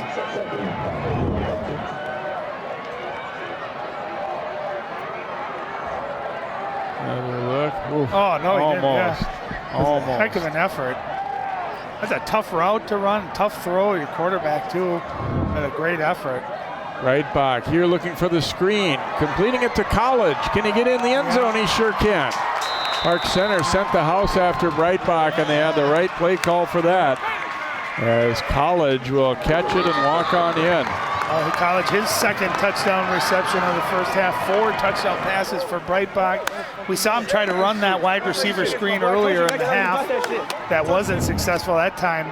You can see a lot of white jerseys, great pressure on the quarterback, but they had the right play called, and College with that big height, those long strides, able to get into the end zone almost untouched. And I'll tell you, those throws are a lot harder than they look. As a quarterback, you got to let that pressure come at you, and it's kind of a scary feeling knowing they're coming after you. You got to hold it long enough to set that play up. So excellent execution that time by the Falcons, and a great time management, great last minute there of the first half. So College, as Ryan said, 2nd touchdown reception of the night for Breitbach. It is touchdown pass number 4, and it's now 36-0 Falcons. We came into the game 2 weeks, with 5 touchdown passes, almost equaling his season total here in the first half. And there's some people that are going to say, well, why would you want to pass and score a touchdown like that before half? I'm not a believer in that, Jay. You guys work all week. Your starters do to be able to play in this kind of environment, this atmosphere. I think you have the right to play as hard as you want. And especially at this point in the game, to me, there's almost no such thing as running up the score in the first half. Exactly. I couldn't agree more. Bees will kick it off. This is where you can't let your guard down if you're Armstrong. Park Center very capable of a big play in the kicking game. Kick that ball short. Dalton on the return, trying to fight his way out of there, but Wyatt Knox hanging on in the half will come to an end. And I guess not totally unexpected based on the records and the results coming in. There's the Armstrong building a big lead here at the halfway point. Well, it may not be done yet. The officials are meeting to discuss whether there's a penalty on this play. You'd think right now that they would just let it go to half, but it's not a sure thing. Didn't see a flag though. No, it was like they were reaching for it at the end of the play.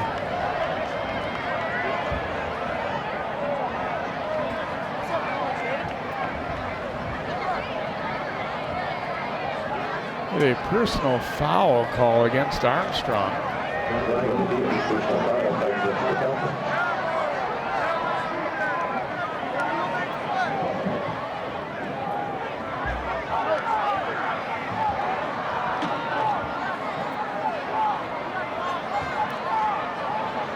So more penalty yardage than both teams would like to see in this first half. But it looks as though it is still going to be the half. So I would assume that it would be assessed to start the third quarter.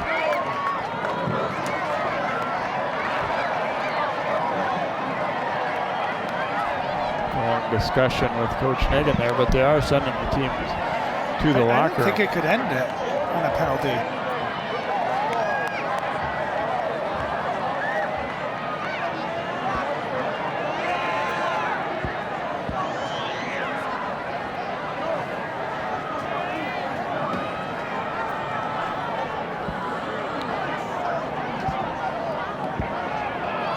So the team's making their way off here, and we have reached halftime with a 36-0 advantage here for the Falcons.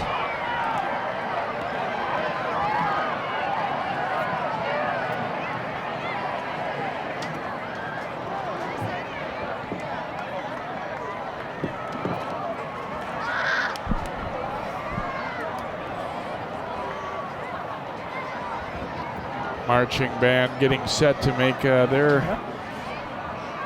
step onto the field here. That's a fun thing about high school sports, right? You get, yes, the big football game, but you got the whole school, the whole community. You got our youth kids here. You got the marching band. It brings the whole community together. So much fun.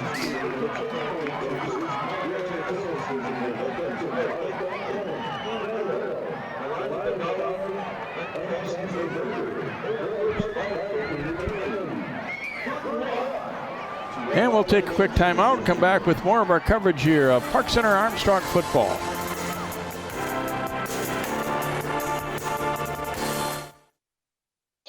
There was an old woman who lived in a shoe.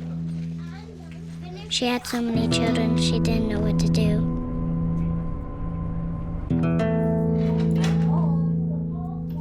She gave them some broth without any bread, and kissed them all soundly. Lights out. Good night. And put them to bed. Hunger is a story we can end. End it at feedingamerica.org. Meet the scan, a simple procedure whose mission is to detect lung cancer early.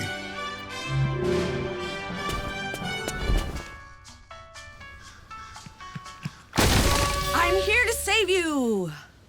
But I feel fine. That's great, but you may still be at high risk for lung cancer. Oh man, that's a new fence. If you smoke, early detection could save your life. Learn more at savedbythescan.org.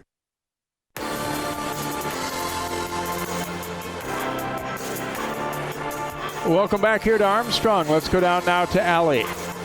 Well, guys, I got to grab Coach here real quick. Coach, we're on here. Wanted to just check in. You know, the offensive struggles continue. You said that you guys really needed to focus on the run to set up the pass, but where have these disconnects been in the first half? Yeah, it's just, like I said earlier, 9 guys doing their job, 2 not, 10 guys doing their job, 1 not. We got to keep our composure for 1. And for 2, we got to really find some grit and some heart the second half. Did you see anything that you liked that you can bring into the second for your team? Yeah, when we threw it deep. Yeah. You know, that's always a positive thing. But we got to be able to put together methodical drives, and we gotta be able to grind stuff out if we're going to be a successful program. It's always hard to be down 36-0 at half. What's the message to the guys as you come over here, waddle over with your foot, to kind of keep them in this? Keep fighting. We just got to keep fighting, keep our composure. You know, these are the times in games like this where you got to work on stuff that you're not very good at. And we'll come out the other side eventually. Thanks for your time, Coach. All right, thank you. Kelly, and thanks to Coach Salas. And again, Pirates fans certainly know, but Jordan tore his Achilles tendon over the summer. And Ryan, I know you went through that too. It's not a lot of fun. It's awful, and it's just one of those things too. You forget about it, and you just got to protect it, heal, let it heal, and one of the most awful things you can experience. So certainly pulling for Coach. And we appreciate him taking the time. Obviously not the most fun thing in the world when you're down big to talk to, but we appreciate that. No, that was classy. I thought he did a great job. You can see why he's a good football coach, positive, and he'll get this program turned around. I think that's the growing pains of having young players on your team. 36-0 Falcons. We'll take a timeout. We'll come back with more of our halftime and highlights and more here on CCX.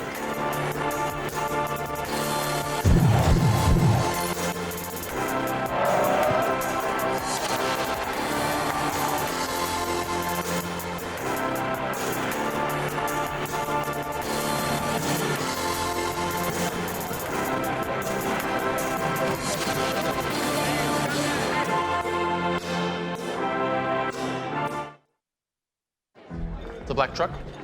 Hey, Christina from accounting. Yeah, hi. Hey, I used to date a girl named Christina. Oh, really? Yeah, and then she dumped me for my best friend. You want to see some photos of them that I took? I don't. I thought we talked about this, buddy. Buzz and overshared again? Yeah. Yeah. I'm gonna call a car. That's a smart idea. So yeah, I know, that's why I did it. Hey, you're gonna get back to the top of the mountain. Does that mean I'm gonna get back with Christina? No. Oh. No. Operation Wonder Park is a go! There's nothing more powerful than imagination. Honey, have you seen my cell phone? But don't just imagine. My park came to life? Ooh, a plot twist. Use STEM to build, create. She did it. And change the world. Who's with me? I'm more of a 2 feet on the ground kind of guy. It's gonna hurt tomorrow. If she can STEM, so can you. Find out more at She Can STEM.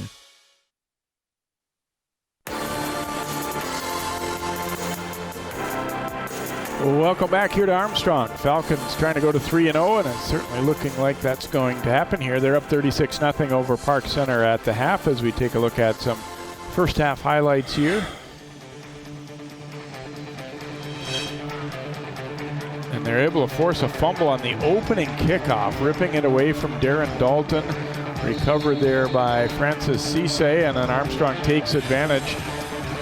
O'Driscoll had a huge first half on the ground and advancing this one down, and then it'll ultimately lead to a little play action, roll right box, sneaking it into Ty Bowman, got the feet down. Nice catch early in the game, just about 2 minutes in. They went up 7-0.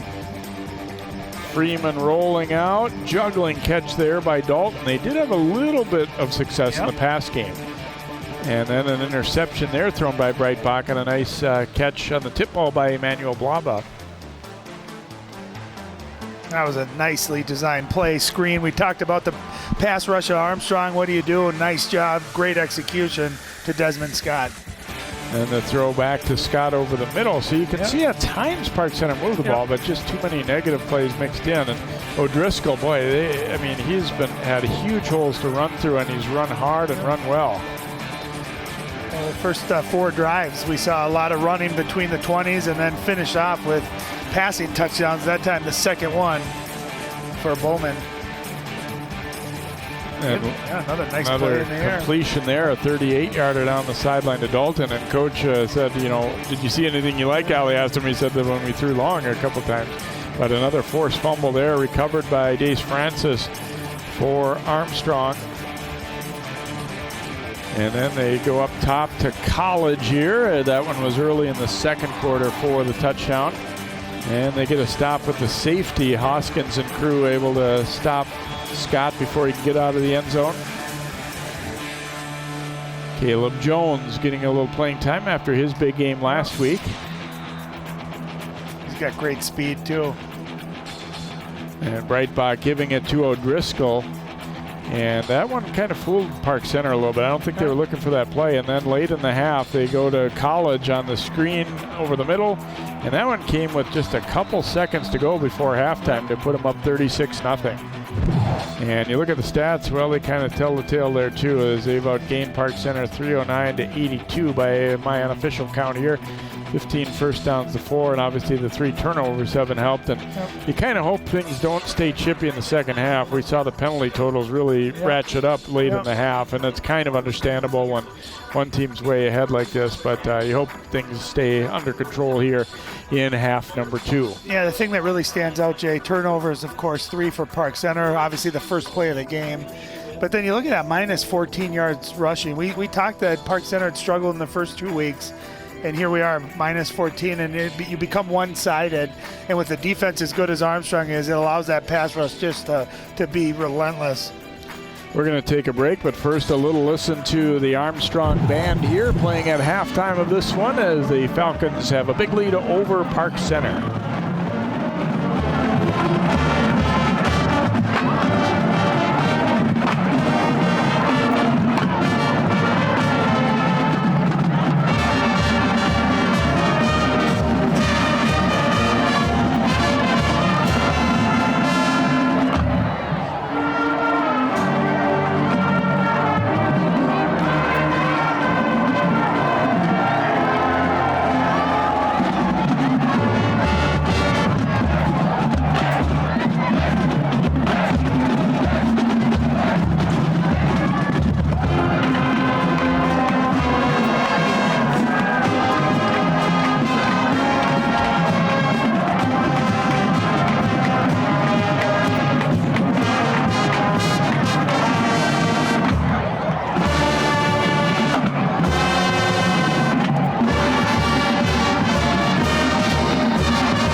If you love them enough to suck the snot out of their nose at 4 a.m., then surely you'll check nhtsa.gov/the right seat to make sure they're in the right car seat.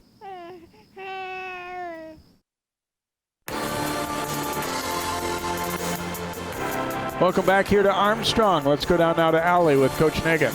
Coach, some big offensive production in that first half, but I saw you loving what you were seeing on defense and special teams. Yeah, we're doing a good job defensively in both sides of the ball in all facets. You know, the disappointing thing and the thing we got to get better at is composure. You know, the 15-yard penalties can't happen. They can't happen in big games, and so we got to get better there.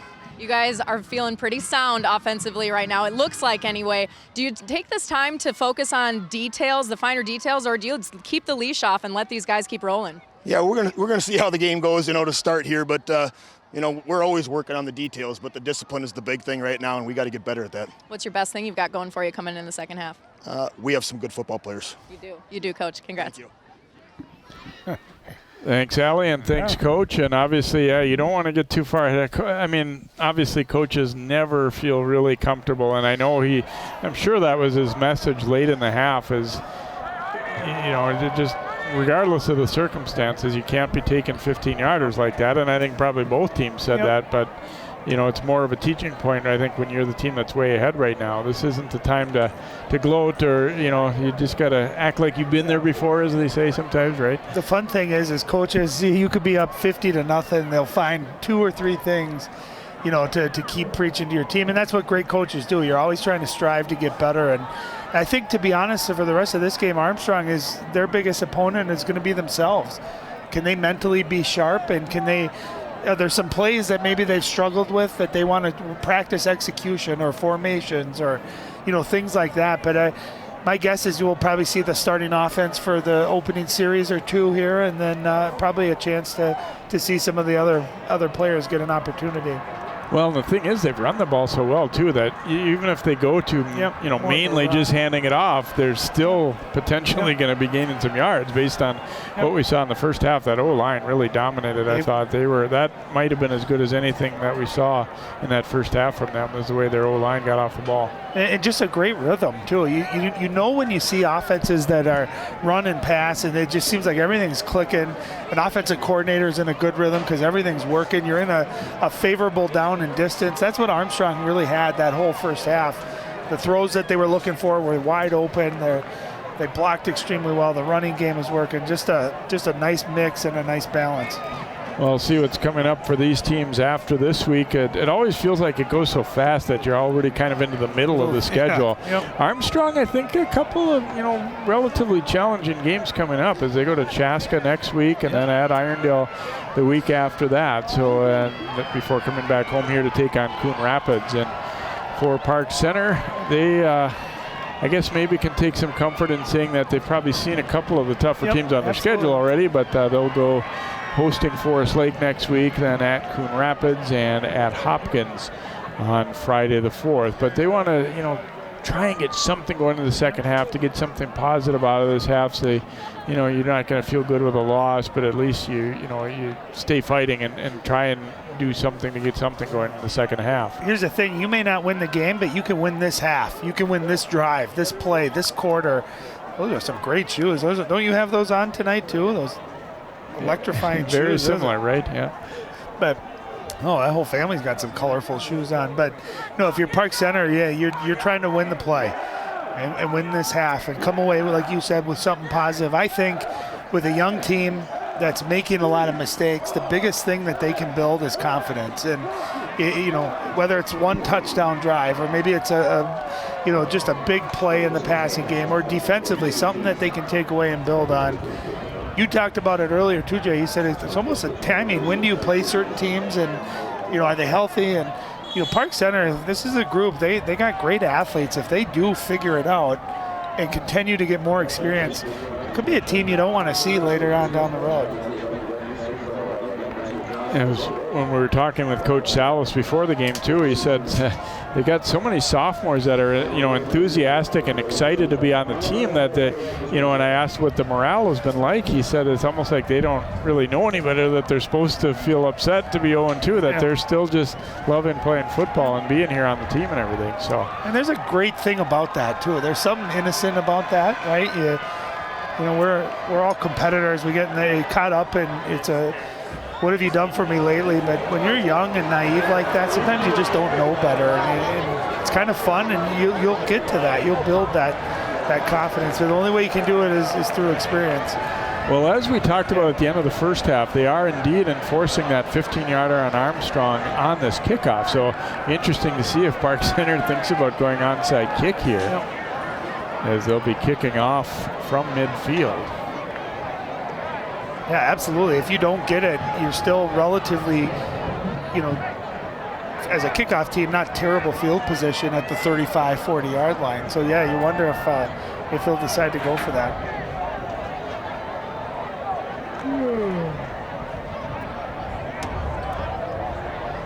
They'll kick actually from Armstrong's 45-yard line. And again, they're explaining to Park Center where they need to be in terms of alignment.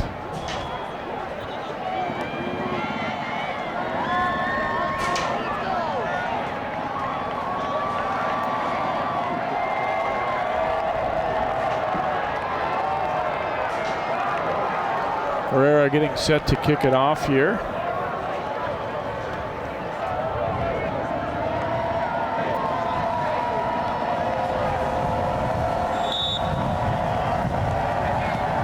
And instead he's going to boot it toward the sideline, fielded on a hop there by Sherwood, Lewis, and he will step out of bounds.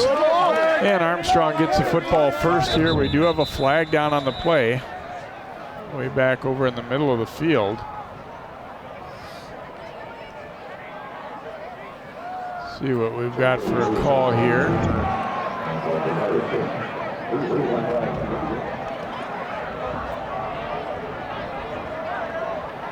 Going to be a personal foul face mask going against Park Center. So a personal foul to end the first half against Armstrong. Now we get one against Park Center. So it looked like they're going to be able to pin them deep after that kickoff, but instead it's going to be all the way out to about the, let's see where the spot is.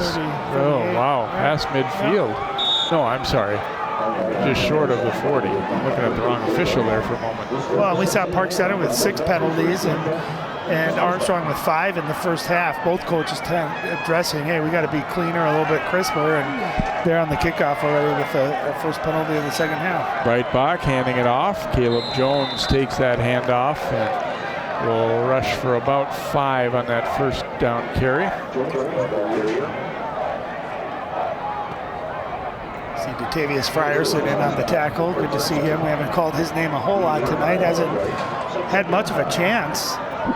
You know, in the passing game, Armstrong doing a nice job of pass protection, and I'll tell you, doing a really nice job is Breitbach getting rid of the football. Hand off to Jones. Oh, he was just tripped up. It looks like he might still have enough for the first down, but that one had a chance to go a lot farther, but somebody just reached out and grabbed a hold of his ankle as he went by. Or that one was going to go much farther. So it'll be a first down at the Armstrong 49. I'll tell you, this rhythm offense that Armstrong does, they're not huddling, they're going up, and Breitbach calling the play. They get into a really quick rhythm. You don't give that defense any time to rest. Caleb Jones down the sideline he goes as they're trying to rip the football free and staying on his feet inside the 30. He's 5'8", 150 pounds. See, he's got just great speed. Look at that nice cut, change of direction. But watch him carry about 4 or 5 of these white jerseys. He gets an extra 5-6 yards out of the play. It's still fighting for more. And then you get the big linemen coming down, trying to add their push to it as well. 23-yard gainer there. Handoff to Jones up the middle, and this time better defended as Garcia there along with Harris. Nice job by Harris and Garcia. Good tackle. Couple yard pickup for Caleb Jones right there.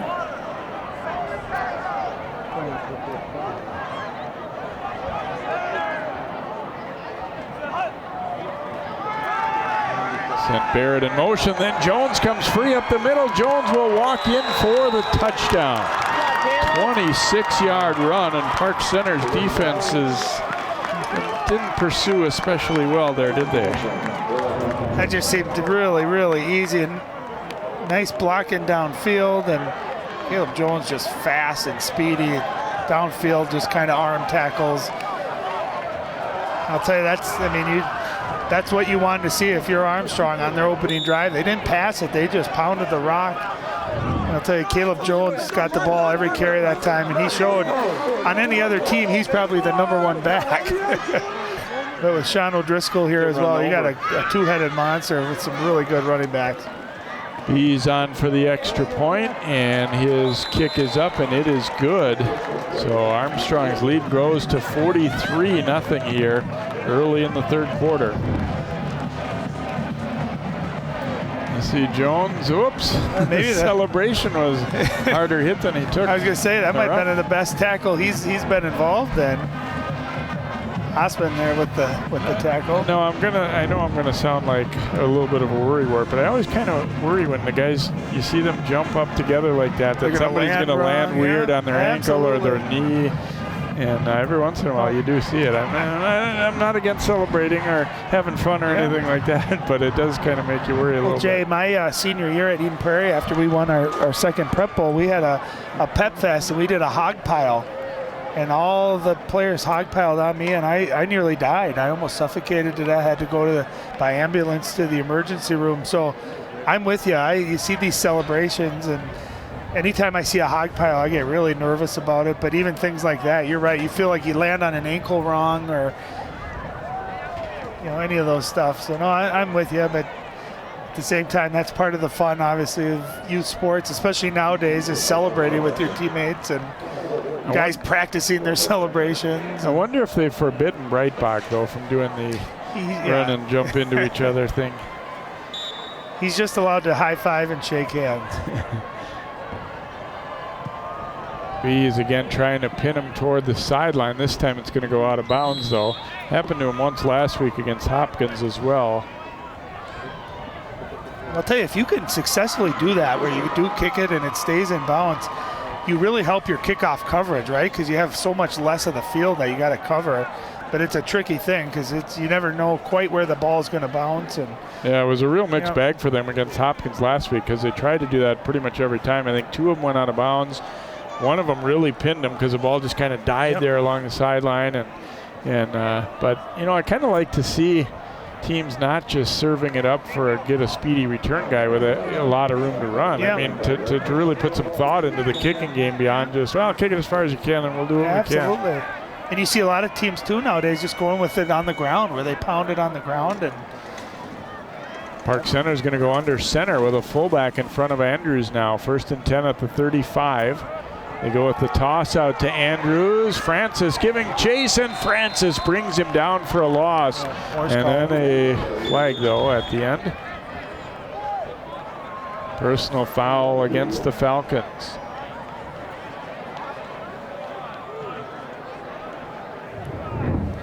You can see they're going to get DJ Hurst here. Oh, he piled on him a little bit late there. It was not a horse collar as we thought it might possibly be on Francis, but Hurst, when Andrews was already down, Hurst kind of rolled over him. Second personal foul on Hurst now. Once you kind of can forgive it, but when it happens again, you kind of say, geez, what did we talk about at halftime here? You see Coach Nagan not thrilled with that as well. So out to the 46 now, 1st down for Park Center. What seemed to be a big loss instead turns into a 1st down. Ooh, the toss was behind Andrews. Here's Francis coming to get him again. And this time, no extra late hit. There'll be a loss of about 5 on that play. But Case Francis has been all over the field tonight.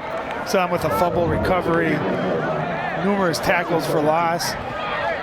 You can see a nice job setting the edge on the outside that time by Sherwood, and then Francis just coming right through the interior there. And I'll tell you, the thing that's impressive about Armstrong, Jay, is they're good tacklers too. They don't just get to there, they wrap up. You see a lot of guys that hit hard but don't wrap up or arm tackles. They've been very solid tacklers too. 2nd and 17 now for the Pirates.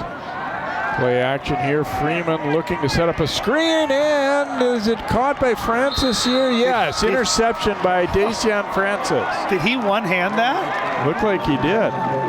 I'll tell you, that time, that screenplay, you could tell it was coming. It was telegraphed a little bit early that time by Marcus Freeman. And Francis that time read it. I want to see this grab. It looked like he one-handed it. Look at the camera just staying on Francis. That's a smart play, knowing he's going to be around it. Look at the one-hand snatch. Wow. He's pumped up. Here's the handshake. Jay, we got to get a handshake up here, too. How do they remember that? I'm not that coordinated. I don't know that I could pull that off. New quarterback in for Armstrong, which I thought we might see. Let's run one good series, and that's exactly what we have. Oops, and then dropped by Quan Sward.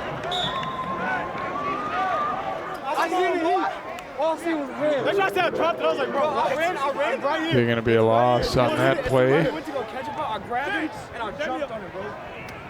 Oh, we got another handshake going.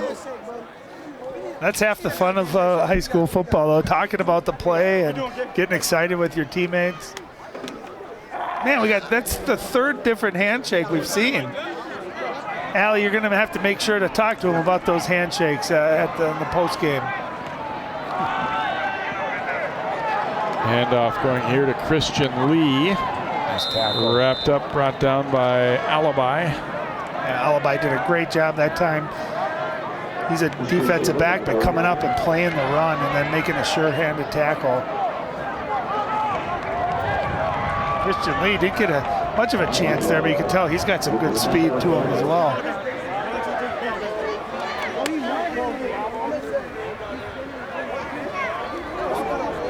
Third down and long now for Ward.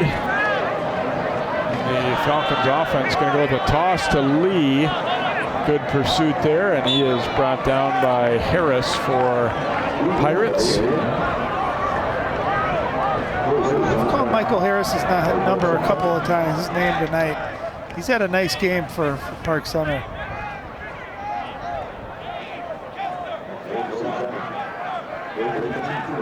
Bees will come on to punt here for the Falcons. Drifting back deep for PC is Micah Hoban.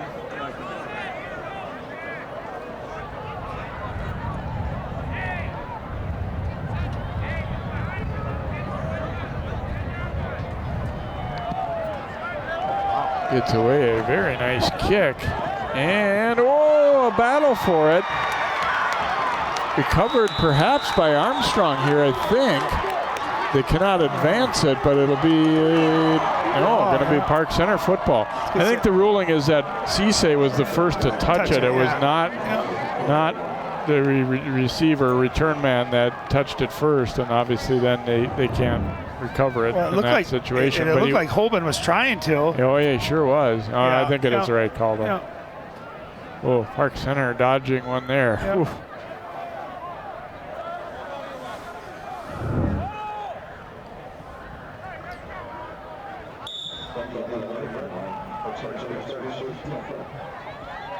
So the Pirates will have it at their 11. Been a long night for them, obviously, here at 43 zip. See if they can get a little something going here. Probably see some substitutions a lot for the Falcons, or both teams really down the stretch here, but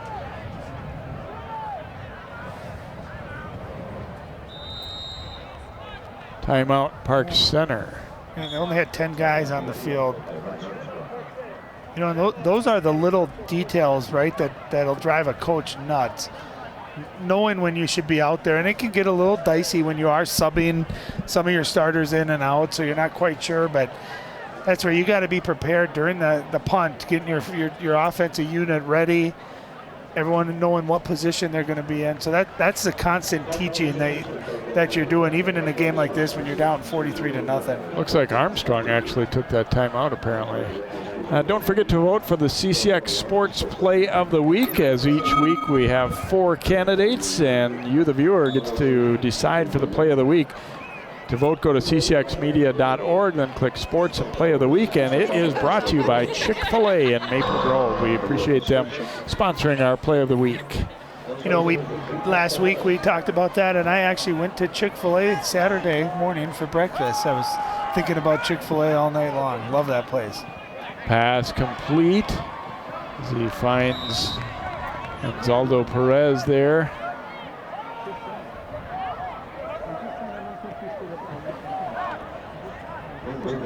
Let's just see if Park Center can't string together here some positive plays, drive down the field.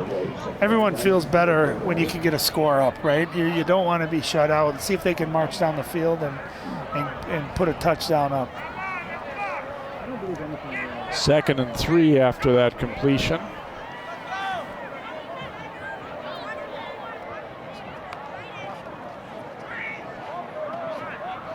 Handoff here going to Desmond Scott. Looks like he'll be shy of the first down by about 2.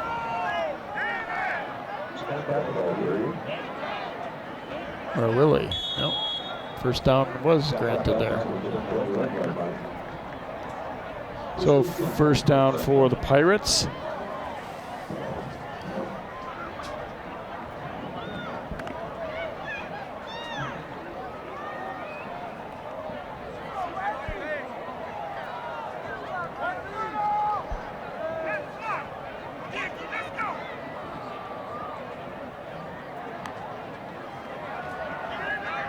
Freeman looking to launch it deep downfield, and it is intercepted by Sherwood and stayed in bounds. Sherwood brought down at the 50. Well, we saw Sherwood get an interception in the first half that was negated by roughing the passer. That time he made sure he held on to it, and you could tell he was very excited about the return possibility. He turned into an offensive player immediately. When Park Center wanted to take those shots, we heard Coach say at halftime, we want to take those shots down the field. That ball just a little bit overthrown. Nice job by Sherwood and some nifty footwork here to get about 10, 12 yards on the return. Well, and there could have easily been personal fouls after this play too. A couple guys were going at it pretty good, and I don't think they saw it. So first down at the midfield stripe for the Falcons, with Ward in for his second series at quarterback. Fakes the handoff, he'll keep it himself, and Garcia brings him down hard after about a 2-yard pickup.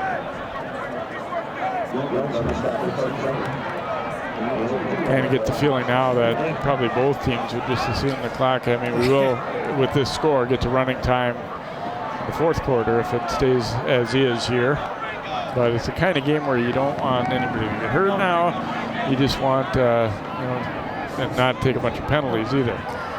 No, you're absolutely right. But you like the reps for your backups, right? Yeah. Because you never know, they might get a shot in a meaningful game down the road. And that was a nice push, nice run too. Lee able to pick up the first down inside the 40 of Park Center. You know, the other thing too is guys that are backups that get this kind of playing time.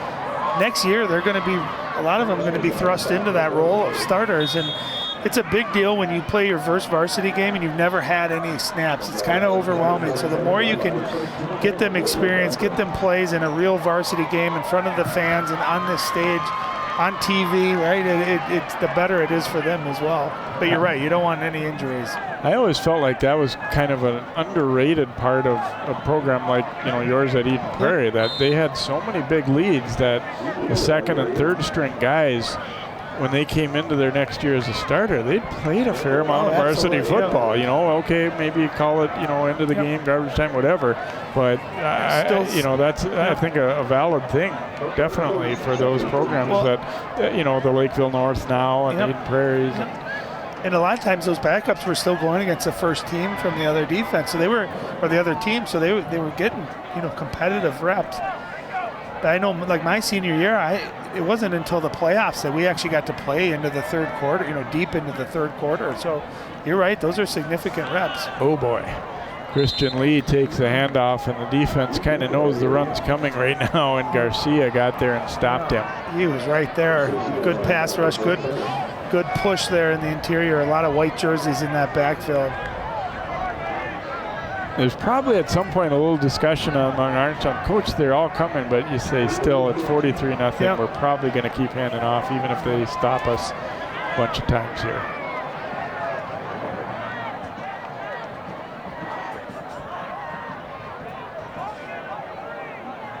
Ward looking to the bench. They're changing things up. The lefty will throw, and it is incomplete as he looked for Sam Stanislavski there.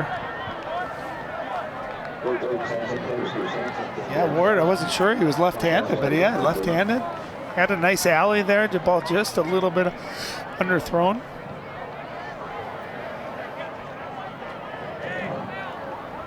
Oh, we saw a booming punt last time by Danny Bees, so let's see if we can get another big one off.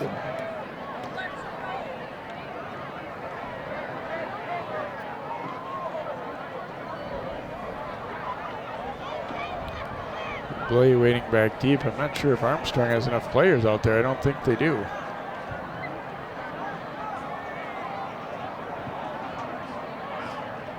See where they're at time-wise here, if they'll still have a chance to get this one off or not.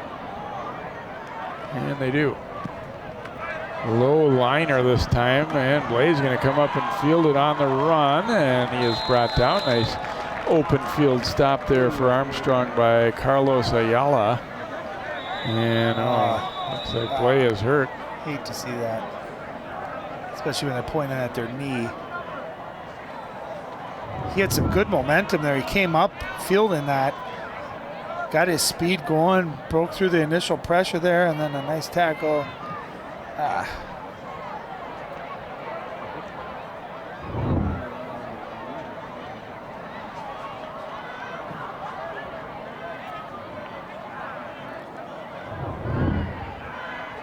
See if we can see if it's his knee getting twisted or hitting the ground, or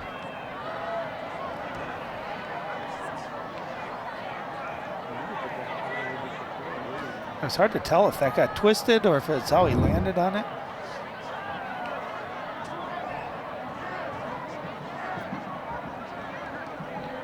well, you see Jordan Salas making his way out there, and Allie has more on Jordan. Yeah, guys, we were talking at halftime about how he ruptured his Achilles tendon this summer on July 12th. He was running through some practices with his team, and he said, you know, we were talking smack, and some of the guys thought they could take me, and so they decided to maybe do some sprint racing. And he said he lined up, he false started, and he said it literally heard like a gunshot pop from his Achilles. He said all of the guys were just absolutely in shock. He has had surgery. He's been in 3 different walking boots since the surgery. He's been going through rehab, doing physical therapy. He said, this is the most horrible, worst thing I've ever experienced. I wouldn't wish it on my worst enemy. And, you know, for all of that to come from some smack talking and being a competitor and wanting to take your guys on, I don't know if it was so much worth it, but the doctors are telling him that it could be another full year until he can even jog normally. So he's putting up with a lot on the sidelines. He said, my whole body hurts, man. You can watch him walking off now. That's tough to have happen with a whole season ahead of you. And one additional thing that you don't think about that I talked to Jordan about over the summer is you drive with your right foot for the most part. So that made that a whole lot tougher as well. And unfortunately, he's got to deal with watching one of his players, Amel Blay, being helped off now and not being able to put any weight on that left leg. Certainly hope that it's nothing serious for that young man. You heard Allie talk about it. Felt you almost hear a gunshot. You know, when I tore my Achilles playing basketball, I thought someone had thrown a dumbbell at the back of my leg. You hear that pop, and it's one of the toughest things that you have to go through, and you can't rush it through, right? It's not fun. No injuries are fun, and you certainly, I hate to see when young high school kids hold their knees as well. So first down from the 23. Freeman. Time throwing and got it to Dalton. Wow, that ball was up in the air a long time, but he just dropped it in nicely over his shoulder. That was a great touch pass. I thought he was throwing it deep there, and all of a sudden you see it was, I think he designed it to do that, but watch the touch here. He just drops this right out of the sky, perfectly thrown, and nice catch as well. Pickup of 7. He threw the ball a long way, but a lot of it was, you know, side to side. Handoff going to Scott, and he will be stopped after a minimal gain, if any, there. Yeah, give him a 1-yard pickup. 3rd and a couple here for PC. We go down towards 2 minutes to go in the 3rd quarter. 43-0 Armstrong our score. Freeman's going to swing it out. Scott. Hard collision there, and it looks like he should have enough for the first down. See where they spot this one. Be close. First down. Yes, they'll give him the yardage. I didn't think he had any room there, but Scott did a nice job of just lowering that shoulder and finishing that run off, able to pick up the first down.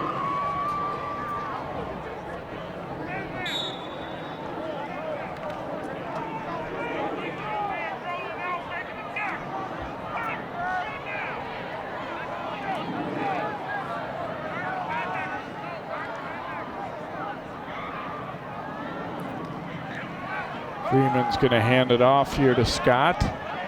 And nice open field stop coming up to get him there was Noah Wiesjohn. If Wiesjohn doesn't make that tackle, that goes for quite a bit of yards. Nice job by Desmond Scott there, changing direction, getting to the outside. And Wiesjohn does a nice job coming up from that defensive back there and making the tackle. 2nd and 4 after that 6-yard gain. Go back to the ground to Scott, and same result, same tackler as well. No, that was not the same play again, but almost a carbon copy. This one will give him enough for the first down, though. Park Center getting some positive running plays here in the second half. You know, and you could say, well, it's not against the first team defense of Armstrong. So what? It's repetitions, running the ball against an opponent, seeing positive things happen. That's a good thing. Gonna go back to Scott on the ground. Broke through an arm tackle there, and down the sideline he kept going. Let's see, this might be another first down, it looks like. Give him about 11 more on that carry. Didn't look like he had much room over there, did it? But he kept tiptoeing that sideline. And he's 5'10", 190. He's a well-built running back.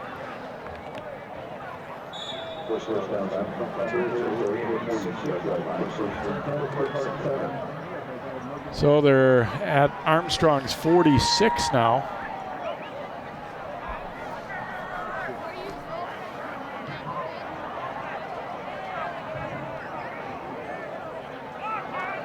Andrews coming in motion. They'll give it to him on that sweep. Whoa. Whoa, and a crushing block there. Wow. Is that Dalton on the crack block there? You're going to see it here to the left of our screen, right? Might have a penalty call here for a blindside block, yes. We do indeed see that one is penalized. Years ago, that would have been a great hit. Now it's not allowed. And Armstrong had one against them last week, similar on that punt return by Bowman. That was taken back, so. I'll tell you, I've seen a little bit of different play calling, though, for Park Center. They run that jet sweep for Raymond Andrews.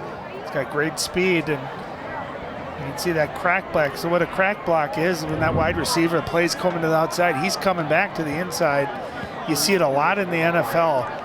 And a lot of times it's a blindside hit because that linebacker is running, he's not looking. You get a free shot on him, and of course now, especially in high school, that's a penalty.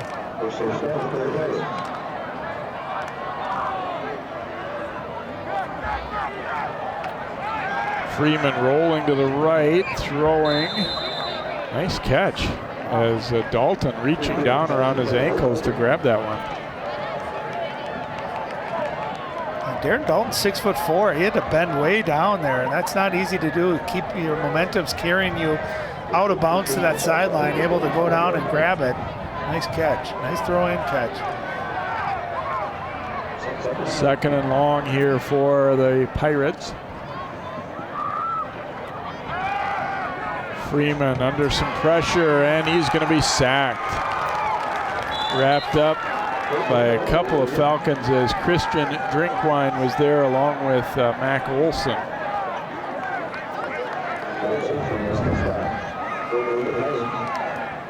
Trying to get outside of that pocket, Marcus Freeman was, but great pursuit that time. I'm sorry, James Ohm in there along with, not Drinkwine, Ohm in connection with Olson there.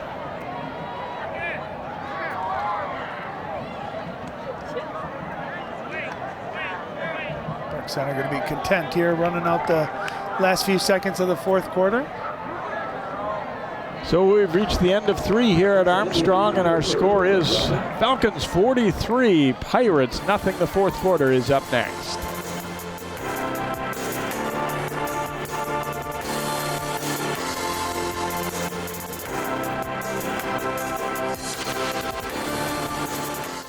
CCX Media is the first place you go for local news and sports.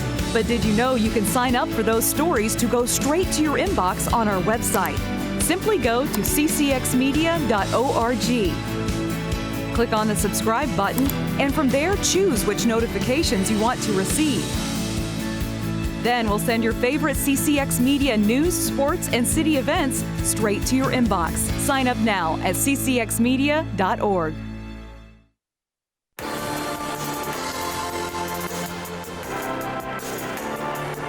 Welcome back. It's been all Falcons here tonight as they lead Park Center 43-zip, getting set to begin quarter number 4. Be a third down and very long for Park Center, third and about 28.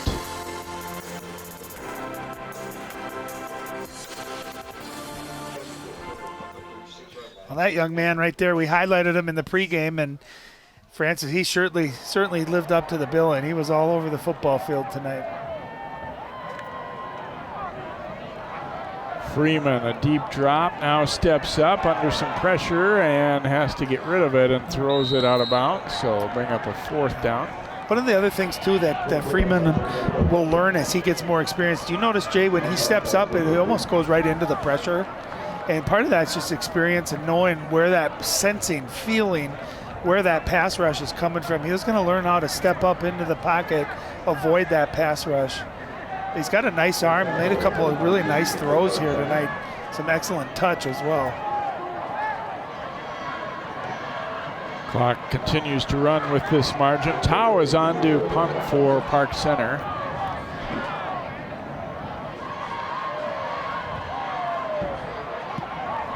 Boots it short and very high.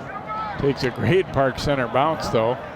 No chance to field that one. It'll be down around the 25-yard line.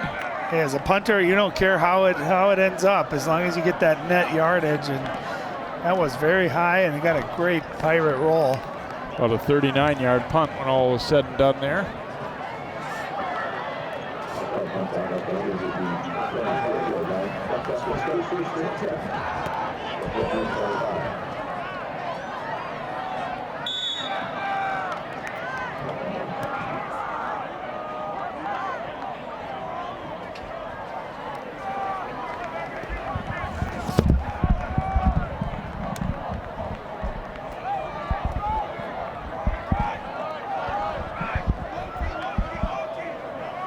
Ward and Lee in the backfield again here for Armstrong.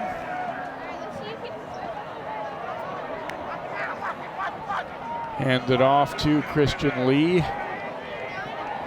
And sprawls forward for a couple. Corey Cartwright on the stop there for Park Center.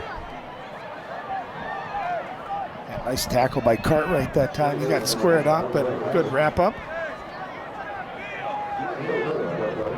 Lee picks up 4 on that carry. You know, and if you are Christian Lee and Quantz Ward right now, you want to get in that end zone because you know what, that after game hangout, wherever that might be, you want to be able to walk in and tell everyone you got into the end zone. Ward flipping it out in the flat, juggled and caught. And a nice run there by James Higgins and then Harris rides him down.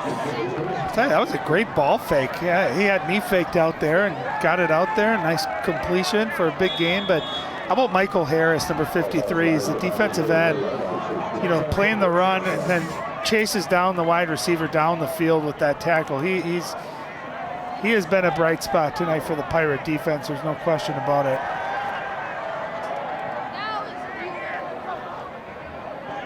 First down from the 44. They hand it off to Lee.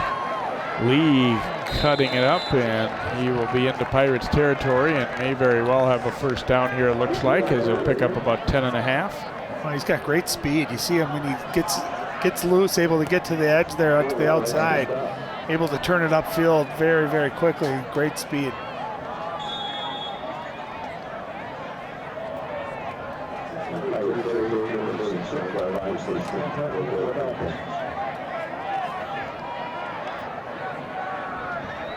So first down at the 46 of Park Center.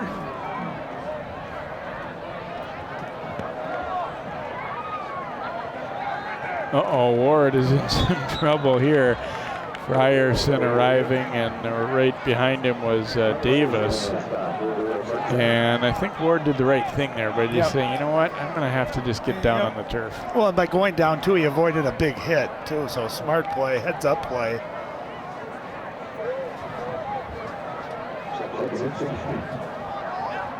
You know what I do like to see, these Park Center, especially these defensive linemen, they're not quitting. They're still hustling, pursuing the football, going after the play. You love to see that. And penalty flag down here.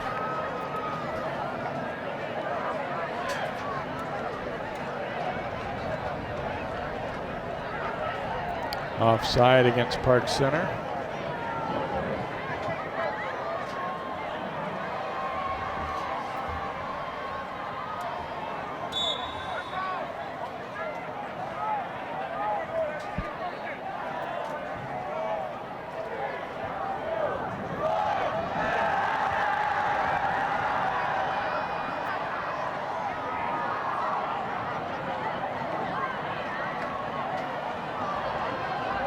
Throw it in, gets the completion out there, and there's our guy Armand Walker that Ali talked about earlier, getting the completion or reception there. How about Quance Ward there? A great ball fake again, rolling to his right. As a left-handed quarterback, he delivered it right on the money. And Armand Walker, 6'3", almost 240 pounds. He's a big target. Getting rewarded there. Nice catch. Great play, great execution. On the 34 now of Park Center.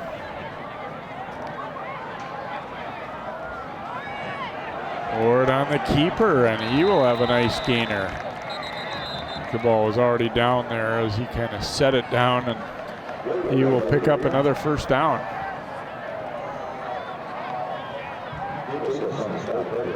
A great ball fake, everyone going to the left side of the offense that time, and Ward decided to keep it, and he's slithery. He's not a big guy. You know, 5'8", 135 pounds, only a sophomore.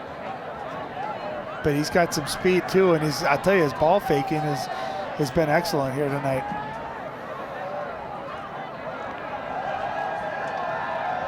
Ward gonna flip it out again to Walker in the flat, and Walker down near the 10-yard line. Well, I love what they're doing too. Quance Ward, they're giving him some easy throws. He's got that great play action, but watch him throw open the receiver right there before he actually looks, before Walker turns around, that ball's in the air. And again, an accurate throw and a nice job by Walker, catching it, turning it upfield. Another first down. You can see a nice rhythm here for this Armstrong offense.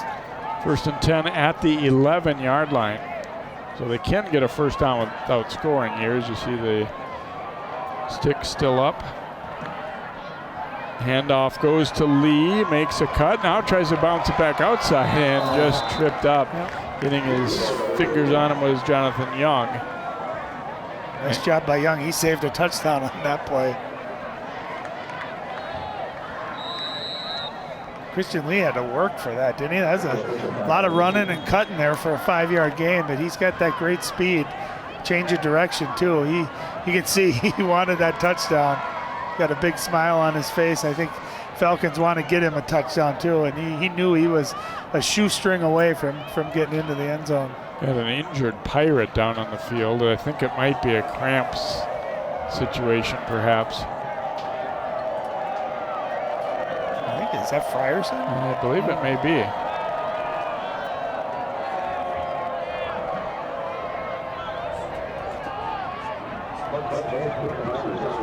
Hey, you can see a lot of times when that leg is straightened like that, you know it's a cramp.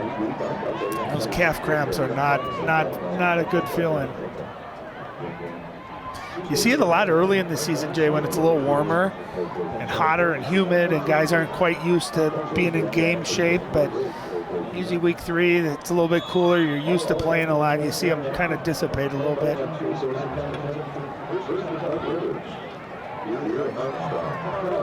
Second and 6 here for the Falcons. Ward fakes the handoff. He will tuck it up and bounce down to about the 5. Michael Harris on another tackle. I'll tell you, we don't keep official stats for tackles, but I think Michael Harris has got about 12 to 14 tackles here tonight. He's still playing hard, chasing that ball down. 3rd down and 4 coming up here for Armstrong as we get to the halfway point of the 4th quarter. Ward back to Lee. Whoa, that one had no shot as he is dumped immediately by Garcia. And now Lee's a little shaken. You can tell, we talked about Manny Garcia, and we said he's a great tackler.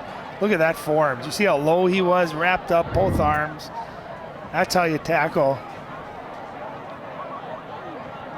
So they push him back to about a 4th and 9 here for Armstrong.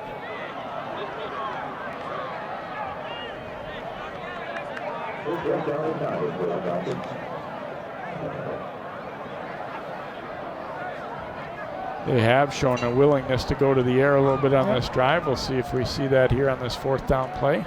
Keep an eye on those great ball fakes, too. Ward's going to loft it up and bat it away there as he underthrew a little bit. He looked for his big target, Bees, the kicker, who's about 6'5", and also a wide receiver, obviously, but underthrew that one. It will be Park Center taking over on downs. I'll tell you, throwing a fade, it's harder than it looks. You can see it doesn't mean you throw it, you loft it that high up in there. You want it to end high where only your receiver can get it. You got Bees, 6'5", great length. That's where you want to throw it up a little bit higher at the point of catch and let him go make a play. See what the teams in the area have on the slate for next week. Is this Park Center team hosting Forest Lake? As we said, Armstrong's at Chaska. Look at the rest of the slate. St. Michael, Albertville, and Wayzata could be an interesting one for sure. Both teams won tonight. Wayzata was down late and came back to beat Prior Lake. So number 3 versus number 4, STMA against Wayzata. High snap there. And Tyler Miller running the ball, 6'2", 225. You see the rest of the slate for next week. Totino Grace at home. Cooper's at Holy Angels. Breck will play Roosevelt. Benilde hosting Jefferson. Brooklyn Center at Academy Force. How's Totino doing this year? They beat Maple Grove. They started out 1-1. I'm not sure the result tonight, but I think they're going to be a little better year than they had last year for sure. Fake the handoff here, and it's Hoban running as the quarterback now and still on his feet down the sideline. Hoban cutting it back and then thrown down around the 40. So a nice pickup of about 30 yards there.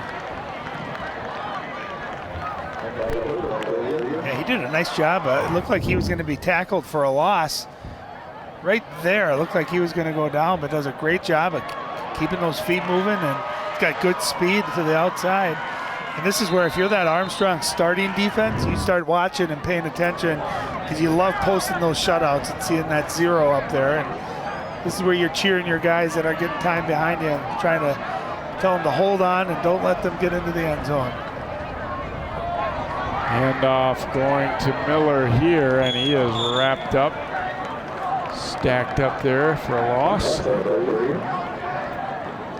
Great job by 99 James Ohm there, coming down the line there and just wrapping up. They're tackling a big running back. It might take a couple of red jerseys to bring him down.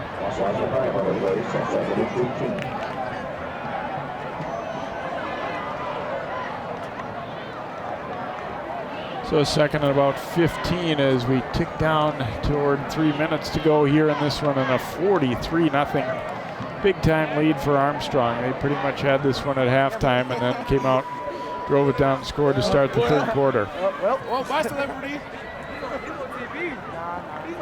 High snap there. Hoban in some trouble, trying to get away, and now throws the ball. And they're going to call it an incomplete pass as Ohm got there again. That one was doomed from the start. The snap was high, then he ran into his fullback. I don't know if it was intended to be a pass play or not, but I guess you could say, made a smart play to get that one out of there.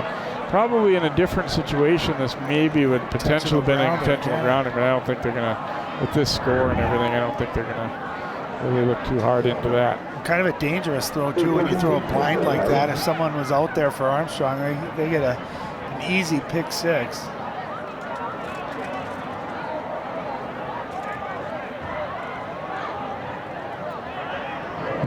Third and long now for Hoban and the Pirates offense. Gonna tuck this one and go. Stays in bounds. Wow, he shrugged off a tackler and got at least 5 more yards, and it looked like he might.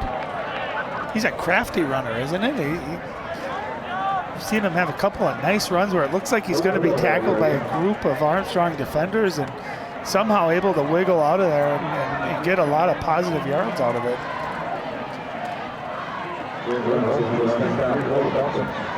Looks like they'll probably go for it here, might as well. Not any big reason to punt in this spot. So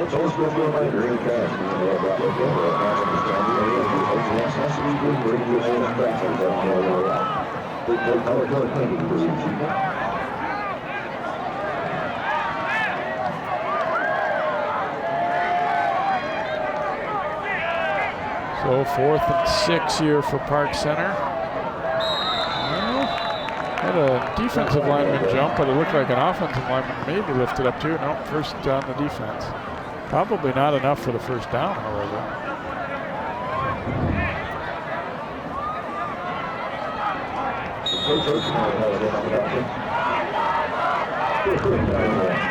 So it'll be 4th and 1 here for Park Center.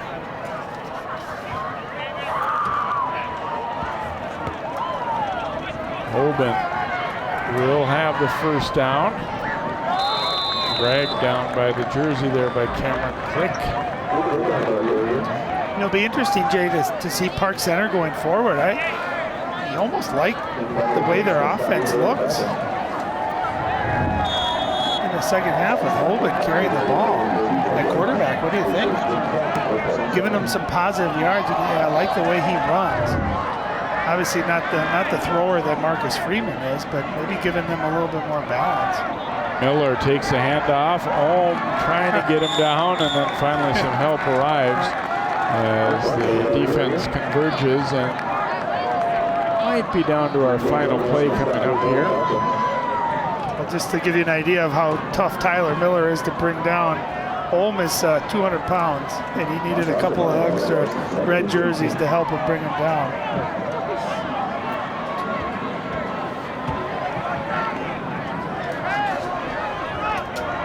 So another dominant performance for Armstrong, 3 for 3 in that regard this year. I definitely leave thinking Armstrong is a real deal. Of course, down in Class 5A this year, it's going to give him, I think, an excellent chance to make noise later in the year and in the postseason as well. Dominating performance tonight. A 5-yard penalty here against Park Center.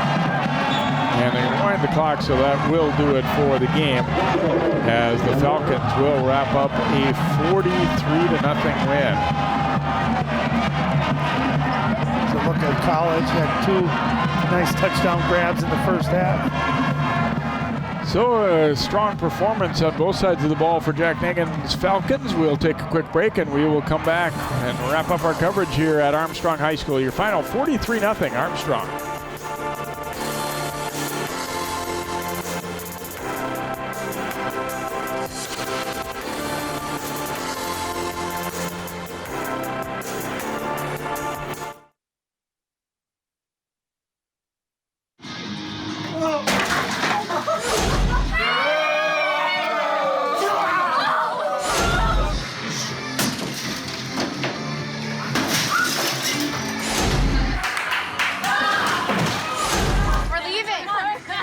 Most party fouls are pretty dumb. But if you decide to drink and drive underage, you could lose your license and your freedom. Underage drinking and driving. The ultimate party foul.